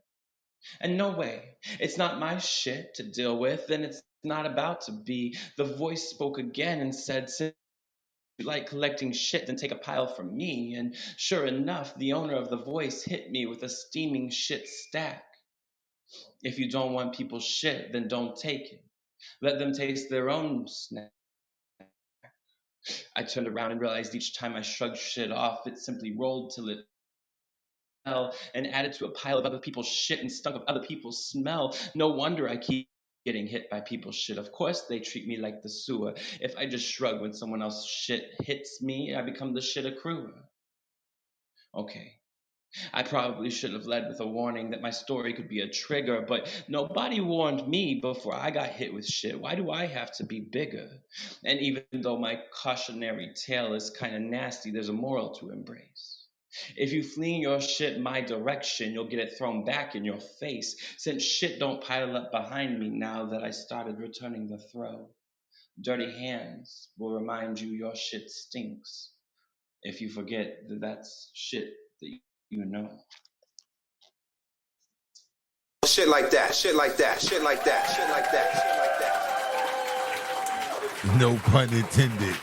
Shit like that, shit like that, shit like that, shit like that, shit like that. Oh man. This was dope writing. Dope storytelling. And the moral of the story, I thought it was very clever and witty. As always, Lexi, you have a way with words, and a way of organizing words to hit the mark. And this was no exception. I thought this was dope. Payne, what you thought about it? You know, there's some people that could have wrote this piece and it could have came across a little cheesy. It could have came across a little gimmicky. But you finessed this piece, and I thought it was witty, and I thought it was real slick. Lexi, good job. Thank you both so much. Most Def. What's the official name of this?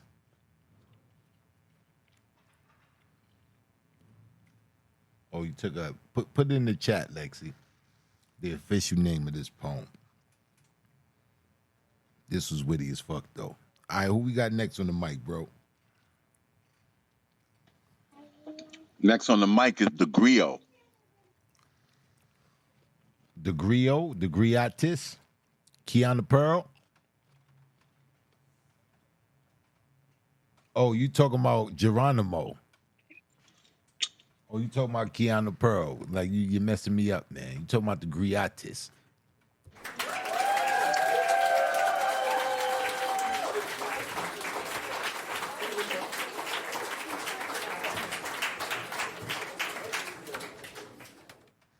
Kiana Pearl, what it do, Queen? Hello. Hey, y'all. Hope y'all are doing all right. Oh, we doing well. Your vibrant voice, man. You know what I'm saying? You're raising the energy, Queen. What's good with you? I'm doing good. I got a piece tonight. It's an old one. I haven't done a lot of writing since the end of the competition. I got a little PTSD maybe, but I don't mean that in a bad way, but I feel you need a break. I know we all needed that break. yeah, but this is Temper. I'll get right into it. Temper. All right. Mike is yours, Queen. Thank you. It's 6:30 a.m., but your temper ain't never known time. Doesn't mind beating the sun to the sky, arrives right where hurt meets horizon. Your rage is my rooster. Startles me at sunrise like alarm clock. Our pillow talk leaves me screaming into pillows while your demons sashay to the sound. Dawn is their favorite time to dance. Rays of your anger glare through the blinds and make shadow puppet out of my silhouette, but your temper ain't never known control. So you shift me into shapes that scare me. The way you serve insanity like breakfast in bed on plates your ex left in the sink. You push me to the brink of breaking before daybreak, keep me from catching up to my own breath. I'm exhausted from sleeping next to your madness. Stalks my spirit like monster under mattress just to make sure it's the first to say good morning, so it's never a good morning. 'Cause won't frustration flood a room as fast as natural light? And you been up all night, so yesterday ain't over yet. I'm sober, yet you still get a rise out of me. No high, just hangover. Sick to my stomach while you make the whole room spin. Will your temper ever sit still? Or will it always wave at someone's window, waiting to steal their calm for your storm, already settling in while they sleep? I hope you sleep. But that you're waking up isn't someone else's downfall. Even if it means you don't wake up at all, just know that I pray you find peace. Like I know that 6:30 ain't a good time for goodbye, but your temper ain't never known time anyway. Shit like that, shit like that, shit like that. Dom DeMarco. Dom DeMarco.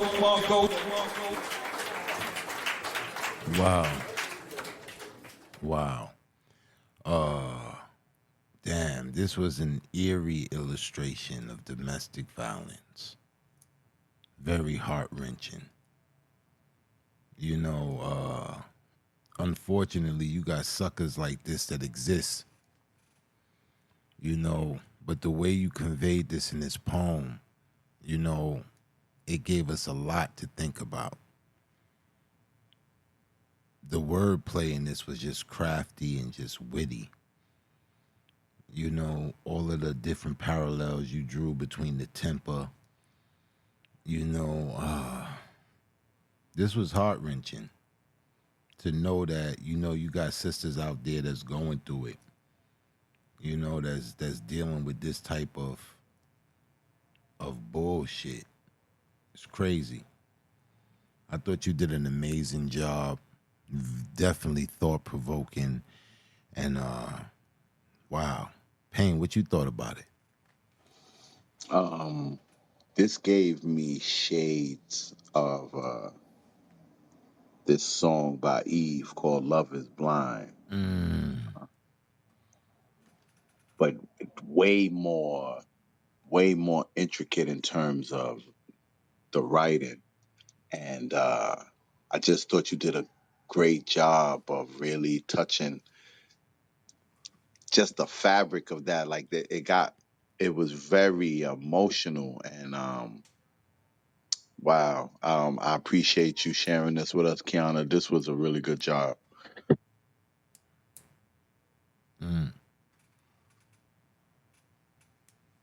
Thank y'all. It's good to be back up on the stage. I appreciate it. Most definite. Yeah, Most I got PTSD speaking around you. I be careful what I say when you on the stage. I never Yeah, know when. show some respect for Team Black in the building. You know what I'm saying? Oh, brother, here Yeah, we go. Thank yeah. you, Kiana. We Team appreciate Black. you. Yes, Here we yes. Thank go. y'all.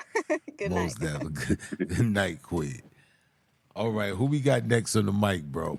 All right, next on the mic is Gamey Green. Gamine. Come on, man. Say Gamine. it. My bad. Let's Let's get bring my it. nephew on up to the stage.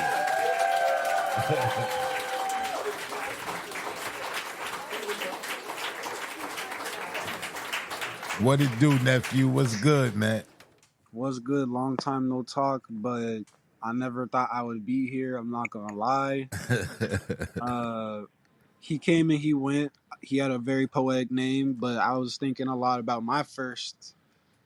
And I have to say, like, when I really start to think about it, my first of poetry was I went to detention. I was in about 8th grade, and they told me to do that mindless stuff, you know, where like repeat this line.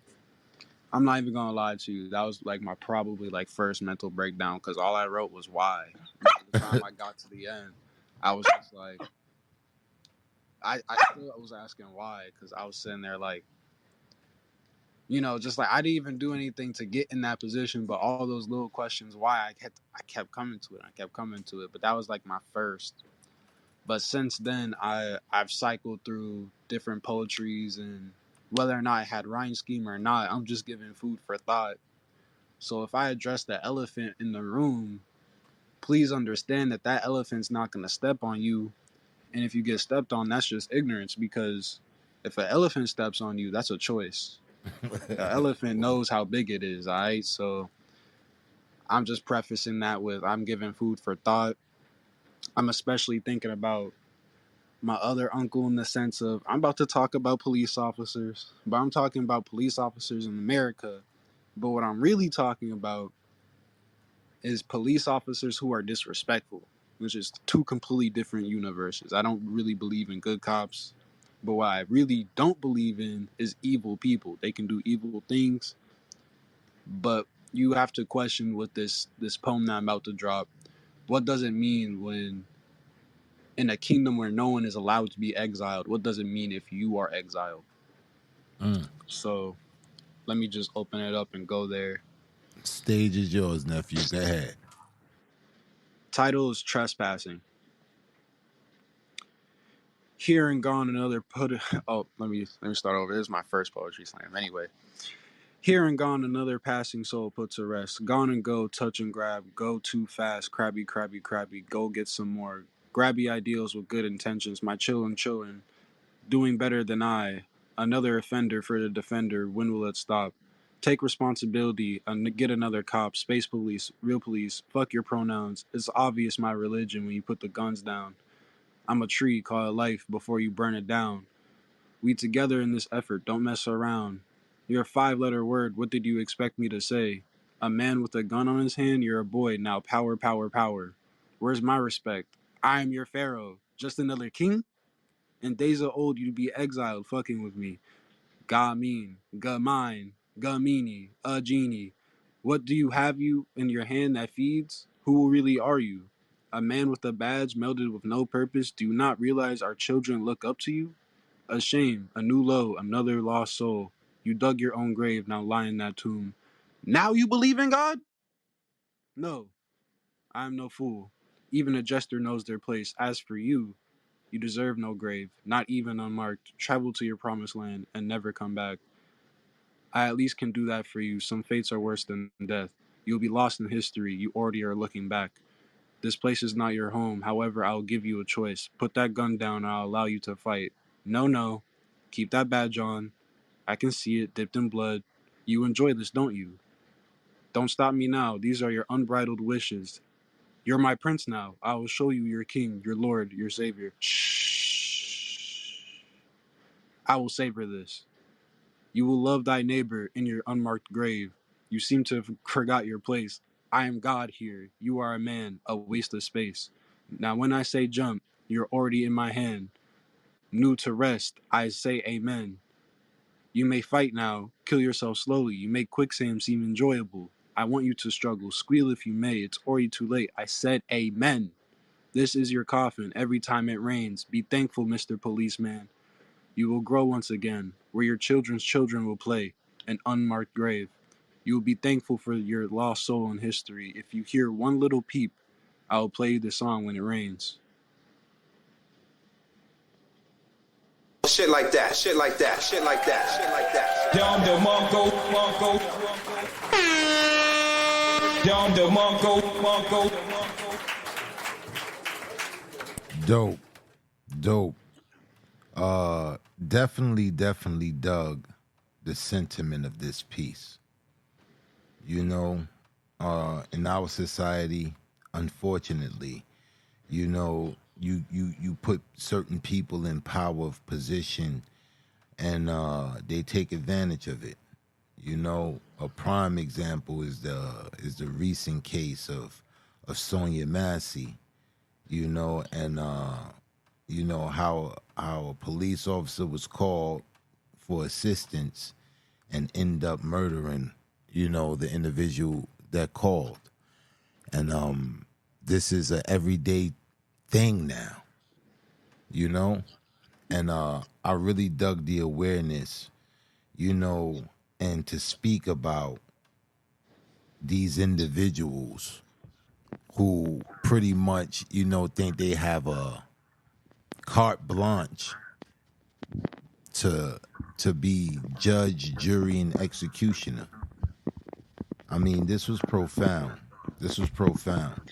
As far as a critique, I would say take your time with this piece and deliver it with more passion because these words are powerful. These are powerful words, and the sentiment of this piece, man, is very thought provoking. I thought you did an amazing job, nephew. Payne, what you thought about it? Man, I thought this piece came across very sincere.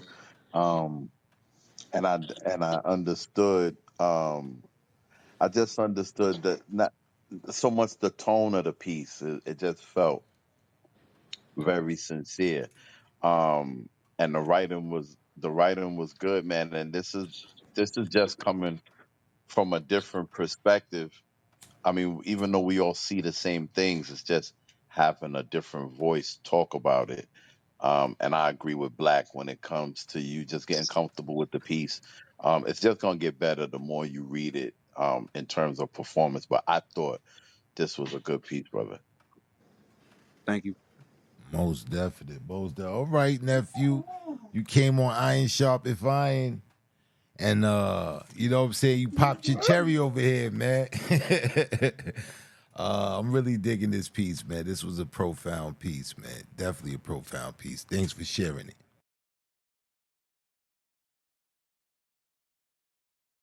Thank you. Most definite, most definite. Yeah, that's my nephew right there, man. Yeah, you know that's your family coming through with the sentiment conscious police brutality piece. I said, oh, it runs in the Runs in the family. family. We all woke. That's right. We woke. We know what's going on. Oh man, yeah. Shout out to my nephew. All right, who else we got on the mic, man? Who's next on All right, this let's get mic? Marcus on back up here. Bring Marcus on up to the stage.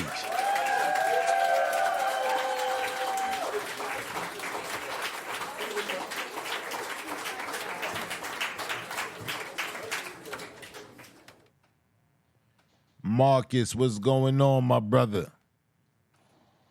Hey, how's it going? Let me see what this PTR is looking like, man. To see what character we going in tonight. I don't know who this is. Man. Like a Silver Hawk or something. I don't know who this is. What you doing tonight, Marcus? Well, it's actually a picture of a type of heron. But here's something that has brought back a memory that I wish not to speak about, for it happened so long ago. But at the same time, hold on one moment.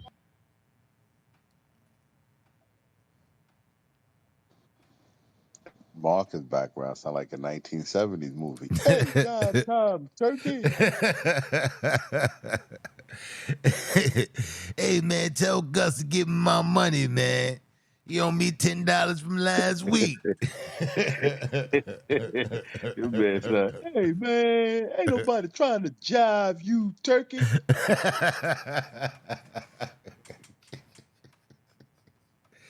Oh man. But while we wait for Marcus, I just everybody know. Listen, tomorrow, 7 p.m. Eastern Standard Time. How many mics? Myself, China Blue, P Black on the 1 and 2s. This season, we doing people, non-rappers who made rap albums. We've already done Deion Sanders and Nick Cannon. Tomorrow we're doing that Chunky A album, Chunky A, Chunky aka Arsenio Hall, Large and in Charge. It's a Large and 9-track in album. charge. Mama Ola Deji. It's a 9-track album. You can listen to it and come through tomorrow. I think Marcus is ready. All right, Marcus, you ready, brother? Yeah, sorry, somebody was trying to get to a Waffle House, but He's like, hey man, don't jive me, bro. Where the Waffle House? yeah, but here it is. To my dearest juniors, the time that I remember was when I first held your hand, and all the times that I always spent when you first learned how to swing a sword, when you first learned your trots through all the forest, when the times you finally heard the wind spoke your name because it knows your name well. And all the things that I could remember is so much time has passed.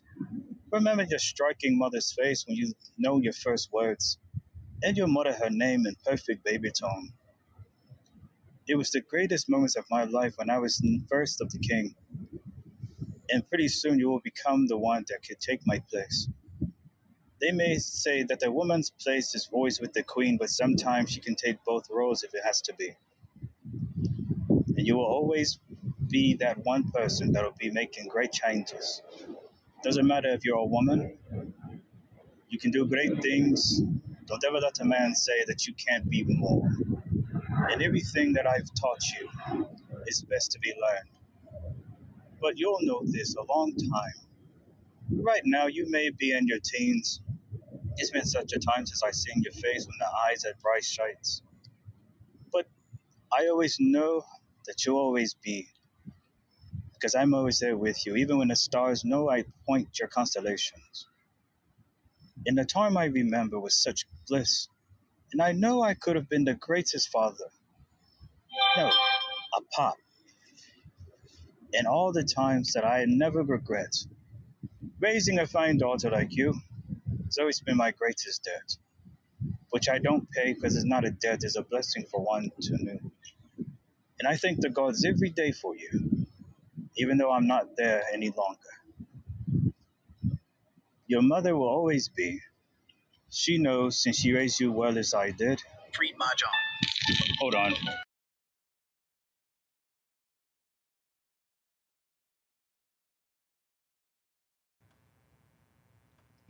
Sorry. Your mother raised you as well as I did. And all the times that it becomes so bliss, I will never forget it. But as the time goes by, it would have been much better if I knew the greatest things that have happened right now. Well, I'm no longer in the physical. But just remember that my spirit will always be along with yours. Never carry away, never cry, because I will always be there. When your tears are shed, someone will be there to catch it for you. Your mother will definitely be there. And you'll always remember me, as I first came to you when you was a wee lass. From the time that I decided to become something better than human, or something more. I hope you get this, my dear daughter. Hildress. Hildress Gwyn Hearn. Don't forget who you are. You could be anything you want to. And just remember to look at the stars that you pinpoint, and you'll see me. I'm right there smiling at your face. I'll never forget anything you must say. But as I have heard, sometime I forget what it means to be a human. But for you, you'll always be this one class.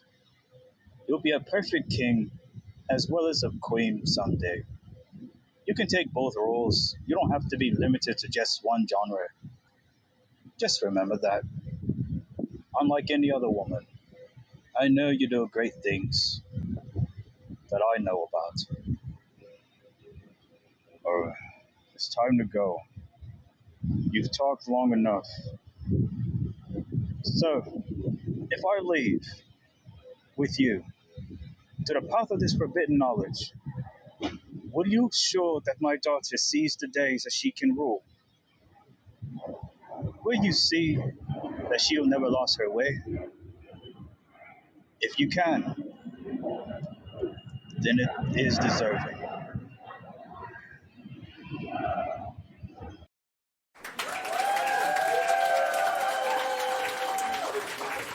All right. All right, Marcus. I need you to enlighten us a little bit. What was your motivation for this? What was the theme? Well, there actually was one last part, but due to the noise back here, I couldn't do it. But so pretty much, it's pretty much about a king who had whose first priority was his family. Even though, sure, there's many things to do when you're ruling a entire kingdom, but at the same time, you're a father first. You're a daddy first. And so during the time, he ended up discovering things beyond what a a or no an ordinary person would think. And so after his death, he became enlightened and was taken in by a spirit who could show him forbidden knowledges of the world that he has been missing. All right. So, you know, So is it I mean, it's an original story then? yes. Okay. All right. And it's like an excerpt from a larger, from a bigger story. All right. Yeah, so, sorry it couldn't be as profound as ever because of all this damn background noise. It's all good, my brother. We've come to know your work and how you do, man. You know what I'm saying? This no exception. You are a great writer, and I thought it was compelling. I thought it was compelling, And yeah, man. The background noise did hinder it a little bit, but you can tell that the storyline, it's an in-depth story. Payne, what you thought about it? I had a question. Marcus, was this King Irish? Yes. Interesting. I dug it. I dug the storytelling of the piece. And I'll be interested in hearing the last part of that when you get a chance, man. But I was intrigued by this. Oh, thanks. Yeah, yeah. The last part of it was a few other words, and then there was going to be a theme playing after it. But I mean, I could probably wait for another time. Yeah, bring it back next week. Bring it back next week where your background can be a little bit better. And you know what I'm saying, we get a fresh take on it. Okay. But thank you for coming through and sharing that with us, Marcus. Hey, no problem. Most definite. All right, Payne. All right, listen, I didn't make the announcement. That was on me. The mic is now the line up.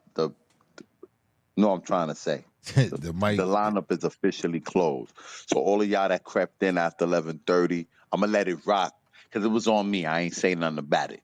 But it's a wrap now. If you ain't have that iron in the chat now, if you don't have iron in the chat by now, you'll never, never spit tonight. No, I'm just playing. But next on the mic is Mama Oladeji. Let's bring Mama O, the all-around queen, on up to the stage.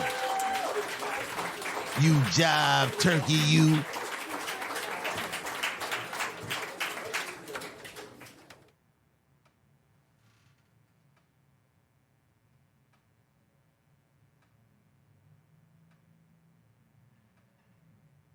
You sent Mama an invite?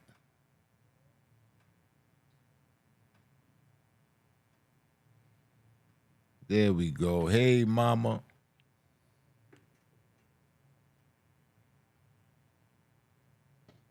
Mama, Yeah, we don't hear you.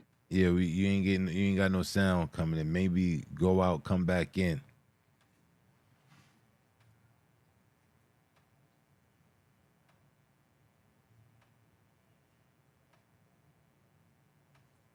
Still no sound.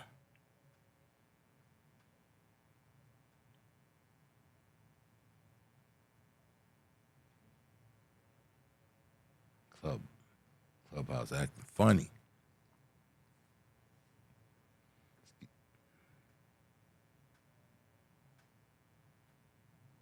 Nope. Still nothing.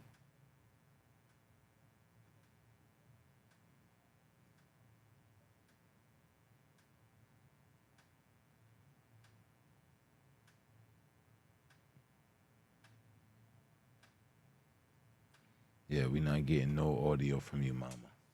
We're gonna keep it moving until Mama get her audio together, Mama. We just go out and come back. We're gonna pull another poet. I'll try you again. All right, who we got next? Next on the wait, Mama wanna try one more time.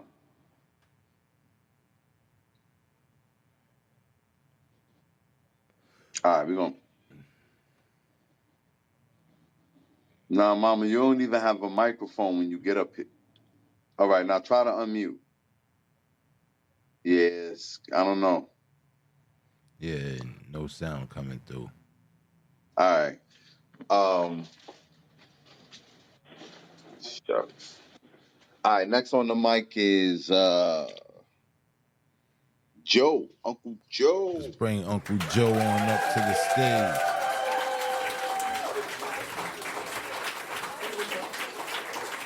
Uncle Joe, what it do?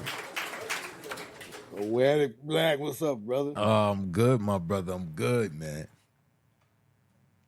Yeah, I'm chilling, man. What's up, Brittany Payne? How you doing, brother? Uncle Joe, what's going on, man? Good to hear you. Man, chilling, man. I'm gonna go ahead and get to this thing so we maybe get Mama O back up in here. But man, everything's lovely, man. That's Go good. to this piece. Poetry is an entity. here I am reserved and shy. Then this thing controls my voice. It refuses to let me speak my own mind. It gets twisted and resists my resistance to speak. But I'm shy, damn it. I'm like a caricature of my own self, damn near flamboyant, but I'm not buoyant in a sea of people. Liquid courage may surface every now and then. Now this entity moves my pen.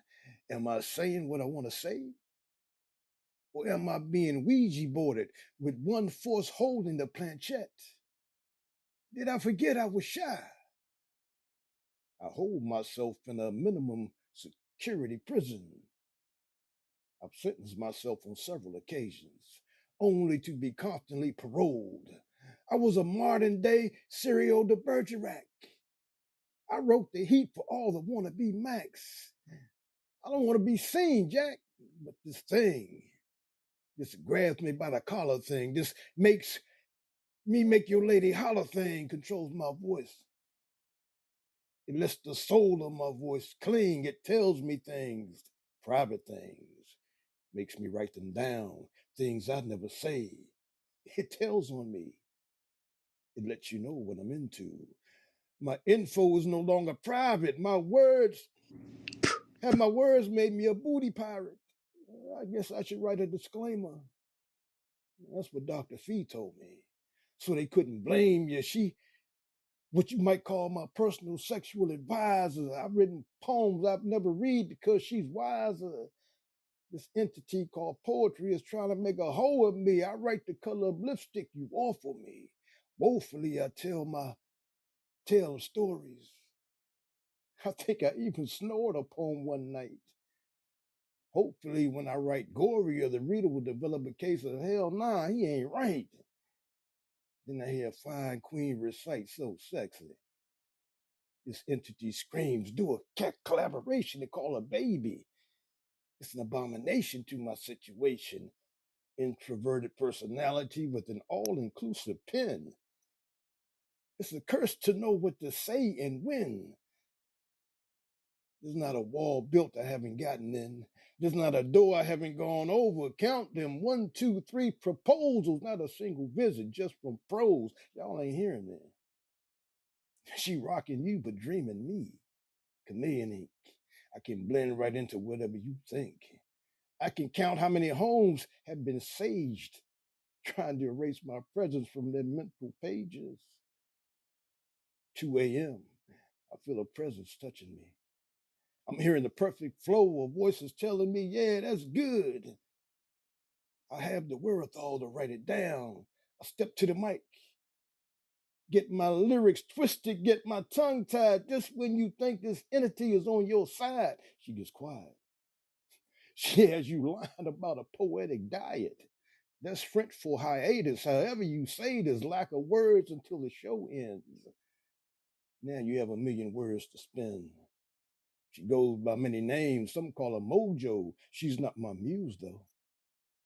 Now she can make my flow go pop. I'm not confused, so this entity has got to stop. It feeds just like the blob. Everyone gets sucked into it. It's not a matchmaker, but it plays one. If you ever had a match with her, you should have stayed down. Ghost writing may be a cure. That's close to an exorcism. Brothers with a nice voice, y'all know this ain't fictionalized. All the erased inboxes you visualize, goddamn entities with no path to divinity. And that's my piece. Thank you. Shit like that, shit like that, shit like that. Shit like that, shit like that, shit like that, shit like that, shit like that. Uncle Joe, man. Shaman. Slick talk, powerful cadence, man. Your cadence, man, it gives texture to your poems. Like you get that old wise sage type feel. But you was slick talking in this. You said she rocking you, but dreaming me. And the entity. Tell us the entity, Uncle Joe. What's the entity?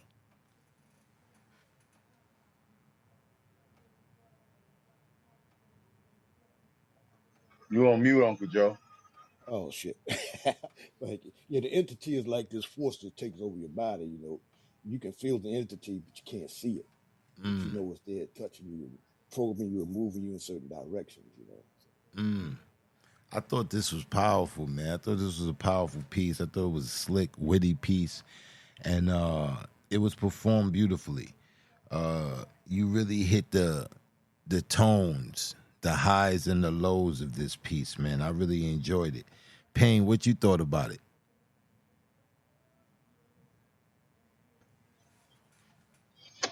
Yeah, this remind me. This remind me that scene in Baby Boy. And he like guns Guns and and butter? butter. Guns Uh, and butter, you stupid motherfuckers. He said, what's the guns? The guns is the things that appreciate shit with value. What's the butter? All that other bullshit that don't mean nothing after you done bought it. Guns and butter. You two stupid motherfuckers. That was my scene right there. Dropped in jewels. Facts, bro. Thank you, fam. Guns and butter. You on mute, Payne, if you talking.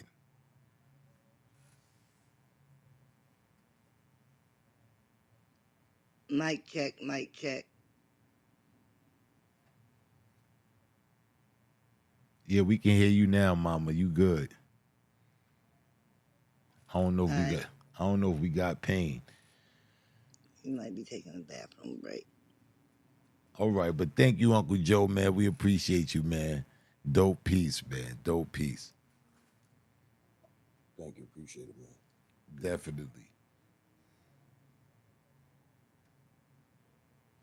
All right, Mama O, how you doing, man? Welcome, Mama O, to the stage. I am buttered. I'm so happy to be here, even though you didn't send for me this week. And you didn't send for me, but I showed up anyway. You always send for me, and the day you didn't send for me, I was late getting up in here. So I'm going to read a piece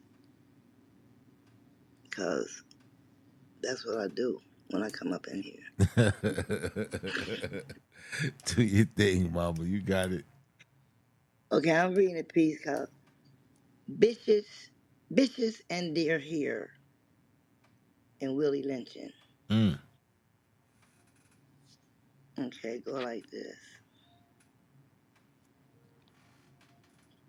Are you the new Willie Lynch? A few 24 hours ago, I was met with some lynch propaganda. Are you still verbally lynching innocent people about something that you heard? Envious over someone that you don't even know? There is still evidence that will make you wince. Do you help plant seeds of doubt, wait for them to sprout, then plant them all about? Are you in tune with his plan to separate or debase? Is that the case? Do you smile at the light, or are you a blight on the advancement of the black man's plight? Are you frowning and clowning, looking down on your darker brothers? What about hair? Bitches and their hair. Those bitches and their hair. They gotta be kidding with all that fake flicking. They be tripping, acting like their hair is annoying. What's annoying is all that fake hair flicking, so you flick it out the way when you want put it in the way first place. So why did you sew hair in the way to flick it out the way? By the way, me not understand them kind of way. You glued in fake hair to do fake flicking hair out of your way all day. You're straight tripping with all that flicking, pathetic. But synthetic looks more authentic, at least more like our own. Why not braid traditionally Like when weaves were braids, now y'all all brave. Even robbing graves, Indian graves, sad display of society that hates females anyway. They will throw you in a grave and rob your dead body to sell to a fool with a raggedy baby stroller and no underwear, no car, no college tuition, yet you bitching. Just to glue in fake hair to flick it out your face. Disgrace. All y'all be flipping and tripping with all that flicking, getting your kicks with every flick. Unnatural gesturing while your feet need lotion. Unnatural motions. If you bother, if you're bothered, why bother to put the fake hair there? To add to your bothers, just to pretend it's a bother. So sick of seeing y'all flick. What's the point of it? Now ask yourself why. Because our own hair grows up towards the sky. I'd rather be a bald-headed beauty than to wear a mane of shame. Nothing wrong with a wig hat. We always did that. But imitating a few million who sell their souls for hell Brazilian or some other dead limp body's hair whose hair they don't care. But the guys easily spot you. Guys see you as a desperado, being categorized as a wannabe when they rather see your weave bobbing on something that's throbbing. While you fucking flicking, bobbing and weaving, believing that you are, well, believing you somebody else. Hell no. It's a sad sight letting everybody know you ain't wrapped too tight. With a flick and a flout, you flick it out. By the way, you glued it in, sewed it in, that long fake hair down to their hair. Your gesturing is so pestering. Guys appease you and tease you, categorize and realize you a wannabe, a desperado, a fake parada. Too bad. So sad. A slave to the label when you ain't financially able. It's gotta be Brazilian. You see, a man sees you as a liability, just a costly commodity. When he rather see your head bobbing on something that's throbbing. So sisters, y'all be illin'. Flicking makes you look insane like a dead brain. And that lie that lied on your edges was treacherous. The world knows y'all be tripping. Rather they watch to see what that mouth do while weaving and bobbing on something that's throbbing. Or have you forgotten? Flicking makes you look appear insane, like a no-brain. It's unappealing. Sisters, y'all be fucking tripping. Gotta wear a Asian or Brazilian? Contest. Whose eyelashes look the faker? A slave to the label. You're such a wannabe, yet you don't know who you are and who you want to be. But you're not able to get hair any straighter. Just a slave to the label. Chinese that made billions. Y'all flicking, but slipping. Flaunting that fake hair on your crown. African hair grows up, not down. Money in Chinatown. Greasing the Arab man's hands while your kids wear second hands. Y'all gotta be kidding. It's sickening. It make you don't look right. Pathetic and simple like you ain't wrapped too tight. Oh, now your jaw's tight? Well, stash your cash and save up some college tuition for your children. Shit like that, shit like that, shit like that, shit like that. Shit like that, shit like that, shit like that, shit like that, shit like that. Talk your shit, mama. All that hair flicking. He rather your head be bobbing on something that's throbbing. Bars. This was thought-provoking, mama. This was thought-provoking. Our hair grow to the sky.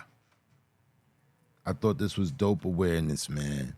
I recently found out, that in India they got this ritual where when nothing is going right for the woman and everything is failed, she goes to the priest and he does an incantation that take all of her bad juju, her luck, and everything, and he incants it into her hair. And then they cut the hair. They cut the hair bald. And this is the same hair they be selling, for weaves and things of that nature. So the awareness of being mindful of what you put in your hair, Yes, that yes, the hair yes. is something that's very sacred. And it's usually from somebody that's sick or really, really in bad shape, and they got to cut their hair. And all your Mm-hmm. energy and your illnesses, everything is in your hair. Even if you wash it, it's in those Facts. follicles. You When know. you dealing with even like spells and voodoo rituals and things of that nature, the hair is one of the things that can be used as a conduit to make certain spells stick and things of that nature. It's very personal, so be mindful of what you put in your hair. So this is human hair. This is 100% human hair. You wondering why shit ain't going right, and you know, Yep, you yep. And wondering they why. grave robbing too. Yeah. Don't die with no Brazilian with no straight hair on your head that you grew out naturally. You don't even know what they died from or nothing, but you go in and dig them up and go to your hair. That's sick. This is sick, It's man. sick. Anyway, I, and that Willie lynching took messed a whole bunch of brains up, man. Just like people think they got away from something, but they actually still doing the exact same thing. He mm-hmm. said it was gonna last 300 to 500 years, Yeah, and self perpetuating. yeah. Self perpetuating. I thought this was a phenomenal piece, Mama. I thought it brought dope awareness to a lot of things, and it had a certain type of humor to it too. It had a nice humor to it. I really enjoyed it. Payne, what you Thank thought about it? And that PTR Nyla made for me tonight, and she made herself one too. Oh, So I'm that's gonna dope. change the PTR so you can see Nyla, my daughter That's from dope. Speakeasy Cafe. Yeah, I love it. So I'm gonna Oh, put that's hers up. dope. I'm gonna take mine down and put hers up. She said she my real daughter. She said she don't care what nobody say, and she got a picture to prove it. I'm gonna That's put it dope. up later. Yeah, put that joint up. That's dope. Payne, what you thought about that joint? I thought the piece was edutaining. I definitely chuckled through the piece. It was enlightening, and Mom was always dropping jewels in her pieces. But I chuckled. We was like, ladies, when you talking about bobbing and we, I was crying. Uh, Bobbing on something throbbing. hell yeah! So thank you, Mama, for coming through with this. Gracias, gracias. I love y'all. I'm so glad y'all still here and keeping it going. Cause I mean, I don't know what I would do without y'all. Love you all. Oh, we love you too, Mama. We love you too. All right, Payne. The night is moving quite well along. Who we got next on the mic? Next on the mic is Boo. Oh, I ain't hear Boo in a minute, man. Let's bring Boo on up to the stage.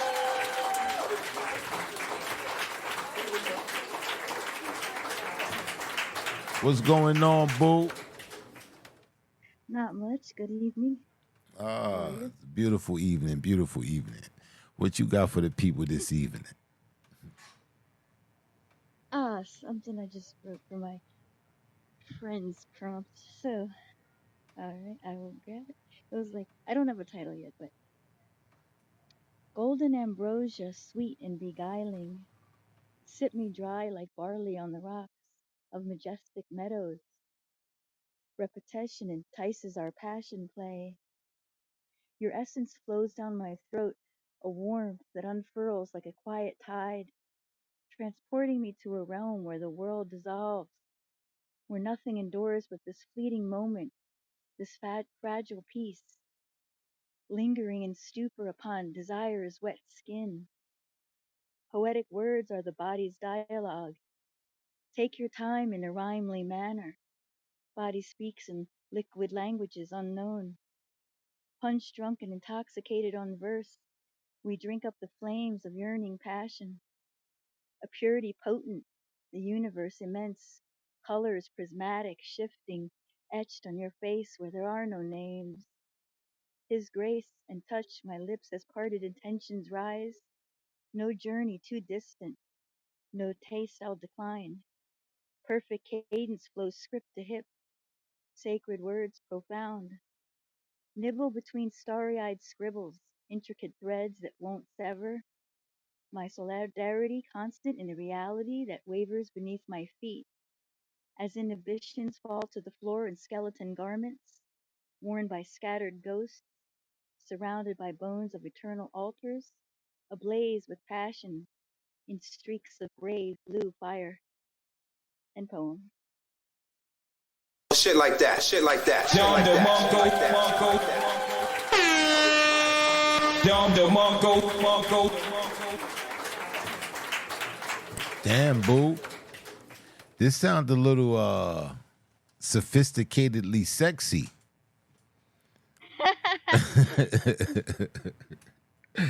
Say that first line again. The very first line. Okie dokie. Alright, let me go back. Golden ambrosia, sweet and beguiling, sip me dry like barley on the rock. Damn, sip me dry like barley on the rocks. Yeah, man. You start this off real I love the theme of this poem. But I couldn't help but, have naughty thoughts listening to this, man. I don't know, was that intentional? Was those little subliminals Yes, like scattered throughout this piece? But I thought this was yeah. I'm somewhat extremely raunchy. dehydrated. I thought this was dope. I thought this was dope, man. This was dope. And you have a way of writing. You have a very way of writing that's is very sophisticated, but at the same time very thought provoking and spellbinding. And I really enjoy it. Payne, what you thought about this piece? You know, Boo, I appreciate your growth and comfortability that you have obtained. Especially coming here, you just feel comfortable, and it's just like I've watched your style morph, and it's an enjoyable transition. Thank you for coming through with that Oh, piece. thank you. Well, iron sharpens iron, right? That Indeed. is right. That is right. I ain't sharp as I. Yeah, man. Boo came over and got sexy with us, man. She got, drop some metaphors, man. Drop some haikus, some haikus with those haikus. Yeah, I dug it. All right. Who we got next on the mic, bro? Next on the mic is our brother Geronimo Tat. Let's bring Geronimo on up to the stage. What's good? Good evening. Good evening. What's going on, y'all? What's good, Geronimo? What's good, bro? All right, my tablet low. I don't know if it's gonna cut off in the middle of this, but if it do, we done had technical difficulties before. I hope y'all well. Indeed, my No, we brother. good, bro. We good. We looking forward to hearing what you come with. Yes, sir. Yes, sir. All right. I'm just your average neighborhood mailman, so they don't care about the content in my letters. Nah, they only care about my delivery. They call me a monster if I go postal. When I used to be so hopeful, now I'm just covered in blues. The outfit starts out clean and starts, but no one pays attention to the holes in my good shoes worn out from walking everywhere. Sharing truth and good news. Losing weight under the stress of your baggage while those who aren't mailmen think the life I live is lavish. Like this magic and the tragic life of a mailman.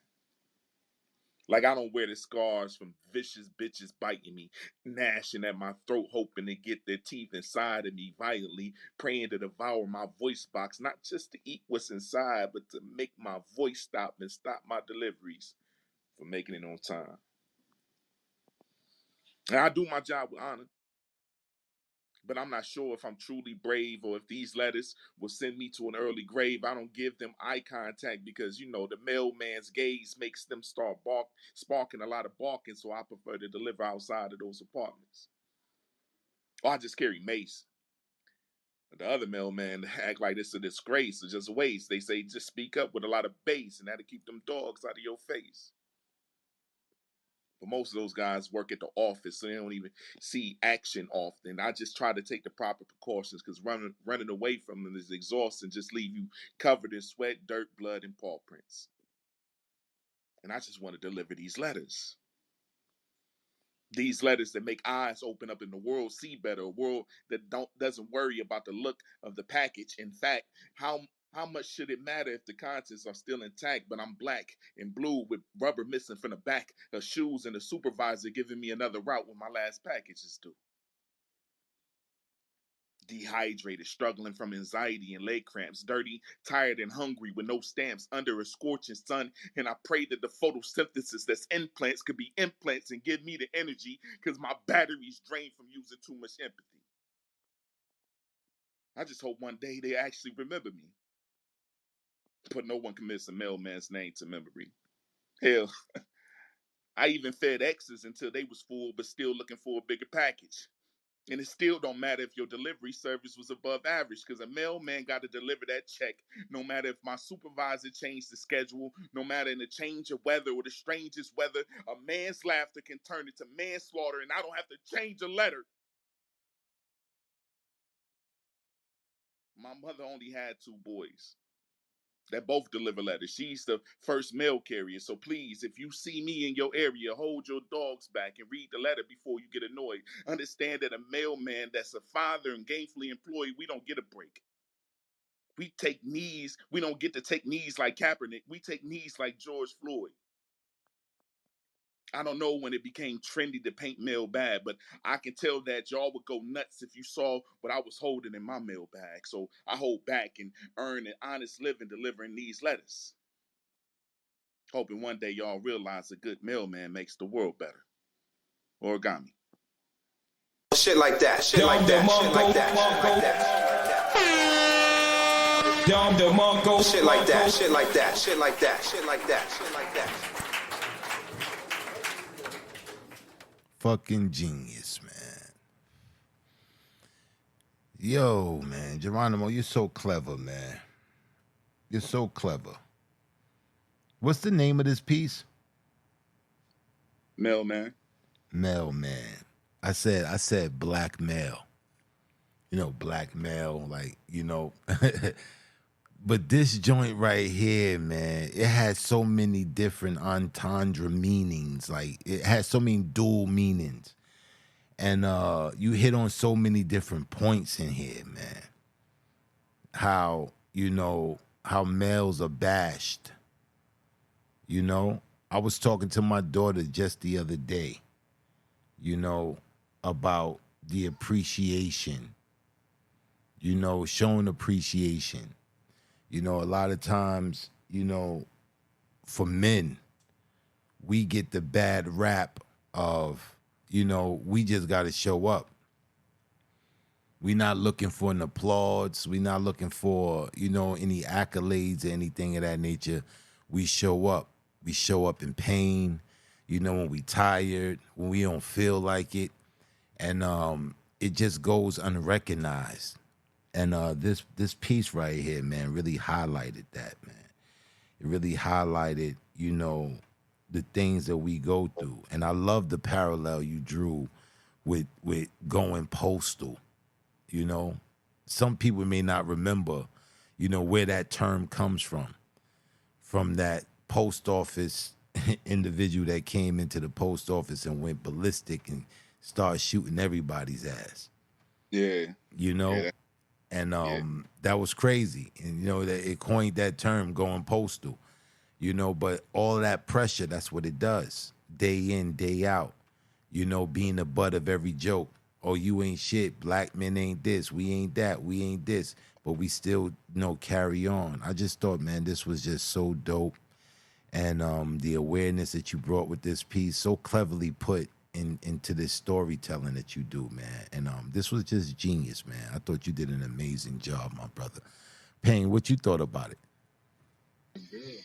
Um, I had the pleasure of hearing this piece. I think it was last night. So listening to it this time, I really got to get into it. And the it's just this thing you do, man, when you just take an everyday thing or something, people don't maybe, and you turn it into this. And there was so many parallels and metaphors that you use. And it's like I even FedExes. That was, you know, what was that? What's that boy? What's that whole line? Because I don't remember all of it, but that shit was crazy. Hell, I even fed X's until they was full, but still looking for a bigger package. And it still Looking don't for matter if your delivery service was above average. crazy. It's crazy. It's a crazy poem inside the poem, bro. Facts. Geronimo, man, you witty as hell, man, and I just appreciate your art. I always look forward to your new ink, man, and I appreciate you. For sure. Hey, yo, I thought you was going to catch that manslaughter line, too. That Oh manslaughter line yeah, was crazy. That shit was it was. crazy. I don't know why it just took me writing this poem for me to realize that that's how you spell it. But still, I appreciate y'all listening. Manslaughter. Hey, yo, Payne, I'm gonna need you to Yes, be. sir. I'm gonna need you to be funny for about like 5 minutes, man. Entertain the people, man. Let them know about your upcoming comedy special that's due to hit the theaters very soon. And give me about like 4 minutes. Can you do that for me, my brother? Yeah, I can. Let's do Waka that for about waka, it's showtime. Let's go. I'm not going. I'm really not going to tell jokes, but I am planning on doing a comedy room, and I'm just working on some things because I don't want to bomb. Right? I want it to be funny, so I am working on it. But yeah, uh, like I said, tomorrow, 7 p.m. Eastern Standard Time. How many mics? We doing the Chunky A album, Large and in Charge. It's a hip hop album, but it's a comedy album as well. It's only 9 tracks on the album, so if you get a chance, listen to it and come through tomorrow. Also, I do have these written in pink T-shirts on sale for $25. So if you want one, hit me up. You know what I'm saying? On the back, it say I am who I say I am. Let me know because I got a few left because I had a lot. Don't get it twisted, okay? People bought. Right? I don't know what they do with it. Right? I didn't see nobody walking around with it. I didn't see nobody post no pictures with it on. They copped it. I don't know what they do with it. You know what I'm saying? They might use it. That might be the rag under the sink. I don't know. But they bought it. Okay? So, hit me up if you want one. Only got them in large because, that's the meat, that's middle of the road. That's middle of the road, size. So just hit me up. If you need a small, you know what I'm saying, wet it, throw it in the microwave. And black took longer than 4 minutes. You know what I'm saying? Look, people leaving. I'm bombing already. That's what I'm saying. I need to work on my material. That's why I don't know why he brought up that comedy stuff because it's not coming out no time soon. I need to work on some jokes. I'm not funny yet. I'm gonna just pull somebody up, man, because I don't have anything. I don't have anything, man. Yeah, I come and save the day, nigga. Whew, whew, that Getting was hot. rough. It was getting hot up That there. rough. People left. They was like, oh no, they throwing stuff at me, tomatoes and stuff. Yo, listen, I want to take this time out to give you your props, bro. Tonight, unexpectedly, you was pretty close on the draw. I was really expecting a lot of long pauses as usual, but you was right there on point, man. Even coming to the show, man. The first song, like you was right on point, man. Like, man, I appreciate you, my brother. Well, I appreciate you, man, because usually, you know what I'm saying, it's jokes and insults. So I appreciate the love, man. We only got a few people left on the, well, actually, one, two, three, four, five. We got 6 people left on the list. Six people. All right, So, let's get through the people. Let's go. Let's bring the next person on up to the stage. all right. Did you pay the mic insurance? Yes, I did, because I'm the responsible one out of the group. Let's go. Let's bring Kimbrella to the stage. I already know where this is going. Let's go.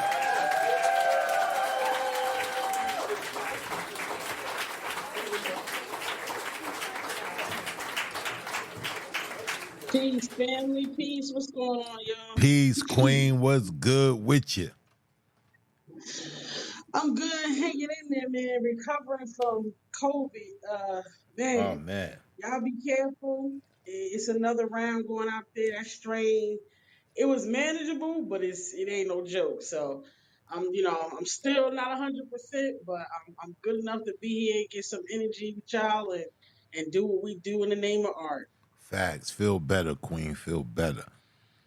What you got for the I people? appreciate it. I'm gonna come through. I'm gonna try to. Hopefully, I can get through this piece without any coughing. But it's called Soul to Soul. SOLE, like one to soul. SOUL. All right. All right. This is for those with hearts full of brick, mortar, and grout, building walls to keep love out. This is for those who've been bridesmaids and groomsmen with welled eyes full of joy for their loved ones, yet still wondering, when will it be my time? This is for those who have no one posed on their bedsides, yet still love resides inside at high tides. See, I rise, even through the controversy of singleness like the sun on a debated third day. And I heard some whisper and say, she needs to get out, live her life, find someone to partner with. As if all the other parts of me are not a gift. I mean, indeed, I too agree that life exudes a magnitude of beauty when you have someone to share it with, but isn't the same true even when you're not in a relationship? Does that truth change just because your last name didn't? Isn't the most high than self the order of commitment? See, I've got love in my heart and on my mind, and at this very moment, it isn't romantically tied to anyone else. No good morning, beautiful text, no cat calls or hundreds of likes on posted selfies at all. No exterior validation at the base of it or even at the chase of it, just a humble embrace of me. No vindication or distasteful vernacular about the past, just the learning and unlearning of who I am designed to be. No cosplaying unbothered characters to embarrass the wisdom imparted and divinely awarded to me through proverbial degrees. Keep thy heart with all diligence, for out of it are the issues of life. Just those basic instructions before leaving earth mixed with the heart part two K dot type conviction got me breaking down the word heart to see what's between he and art. So see, sometimes my heart be spitting with only the paper and lines listening, and they allow me to beat through them. No desire to prove it, shove it in anyone's face or subliminal projections with low vibrational messages. And the blessing is the journey. The silent times with Father Time when I heard me, stood still with my peace and then listened, then shifted into the admittance of all things good, bad, and indifferent, and began stripping the need of this world's permission to experience this without a marriage certificate or being a romantic interest or being desired, lusted after, or admired, albeit this world will tell you different. Whispering all the little dirty little secrets from Claude Anderson's knowledge to what's deep in the hampers of your closet. For I Am more than an accessory to a man's fantasies, more than high heels and hands crafting meals, changing diapers, wiping tears, and noses scrubbing baseboards and window sills. And my appreciation is in the awakening to each new day granted, the moving of my purpose and my limbs for the greatness and unconditional love of him, and the life in my eyes that is no longer compromised by who or what fails to recognize it. See, I no longer ride in the passenger side of my life or my mind. I drive it with love inside it, because I accept me even while no one else rents space or even occupies it. See, a friend once told me, you don't have to be romantically in love to walk in it, talk in it, or be a spark in it. And that was like IV to a dehydrated soul, because I used to spend so much time pouring my love without granting myself the right or honor to become it, get fed, or drink from it. So I decided it was time to grant myself the undivided attention and permission to live in it, to love that love that he's given, the love I've given to everyone else, and bask in its wealth without the need of all the people, places, and things outside of me. I am finding me to be more than a vibe. I am an experience that I don't need a vacation from, nor the passive aggressive projections or subliminal messages as proof. As everything I exude, it's lit in my moon. It's all in how I claim space in any room, regardless of my intimate pull. It's all in how I live and how I move. So for those who didn't know what making good use of your singleness can do, this is for you. Peace. Shit like that, shit like that, shit like that, shit like Dom that. Mongo. Shit like that, shit like that, shit like that, shit like that, shit like that. Wow. Wow. The humble embrace of me. This right here is the epitome of self-love. You know, a lot of times some people feel so dependent upon someone, something to get them through. And a lot of times in relationships, people don't deal with their issues. So they come into relationships, you know, becoming more of a burden than an asset.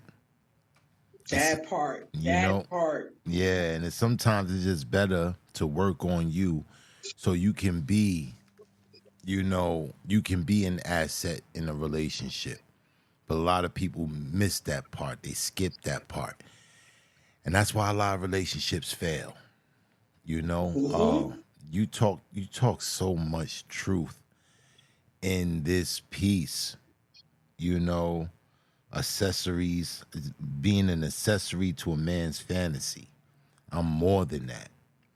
You know, Word. understanding your value, understanding your worth, you know, it's critical.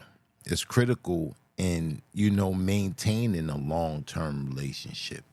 You got to know where you weigh at, you know, where you stand at in the relationship, what you're bringing to the table, you know, to keep this relationship afloat. I just thought this piece was just phenomenal. And then you ended it Amen. off with I am an experience. And I believe you. I believe you. I believe you. And you know, this right here, man, it just exudes confidence. It exudes self-love. And it's something that we should all look towards to see, like, am I right with me? Can I just be in the room with me? You know, am I okay with me?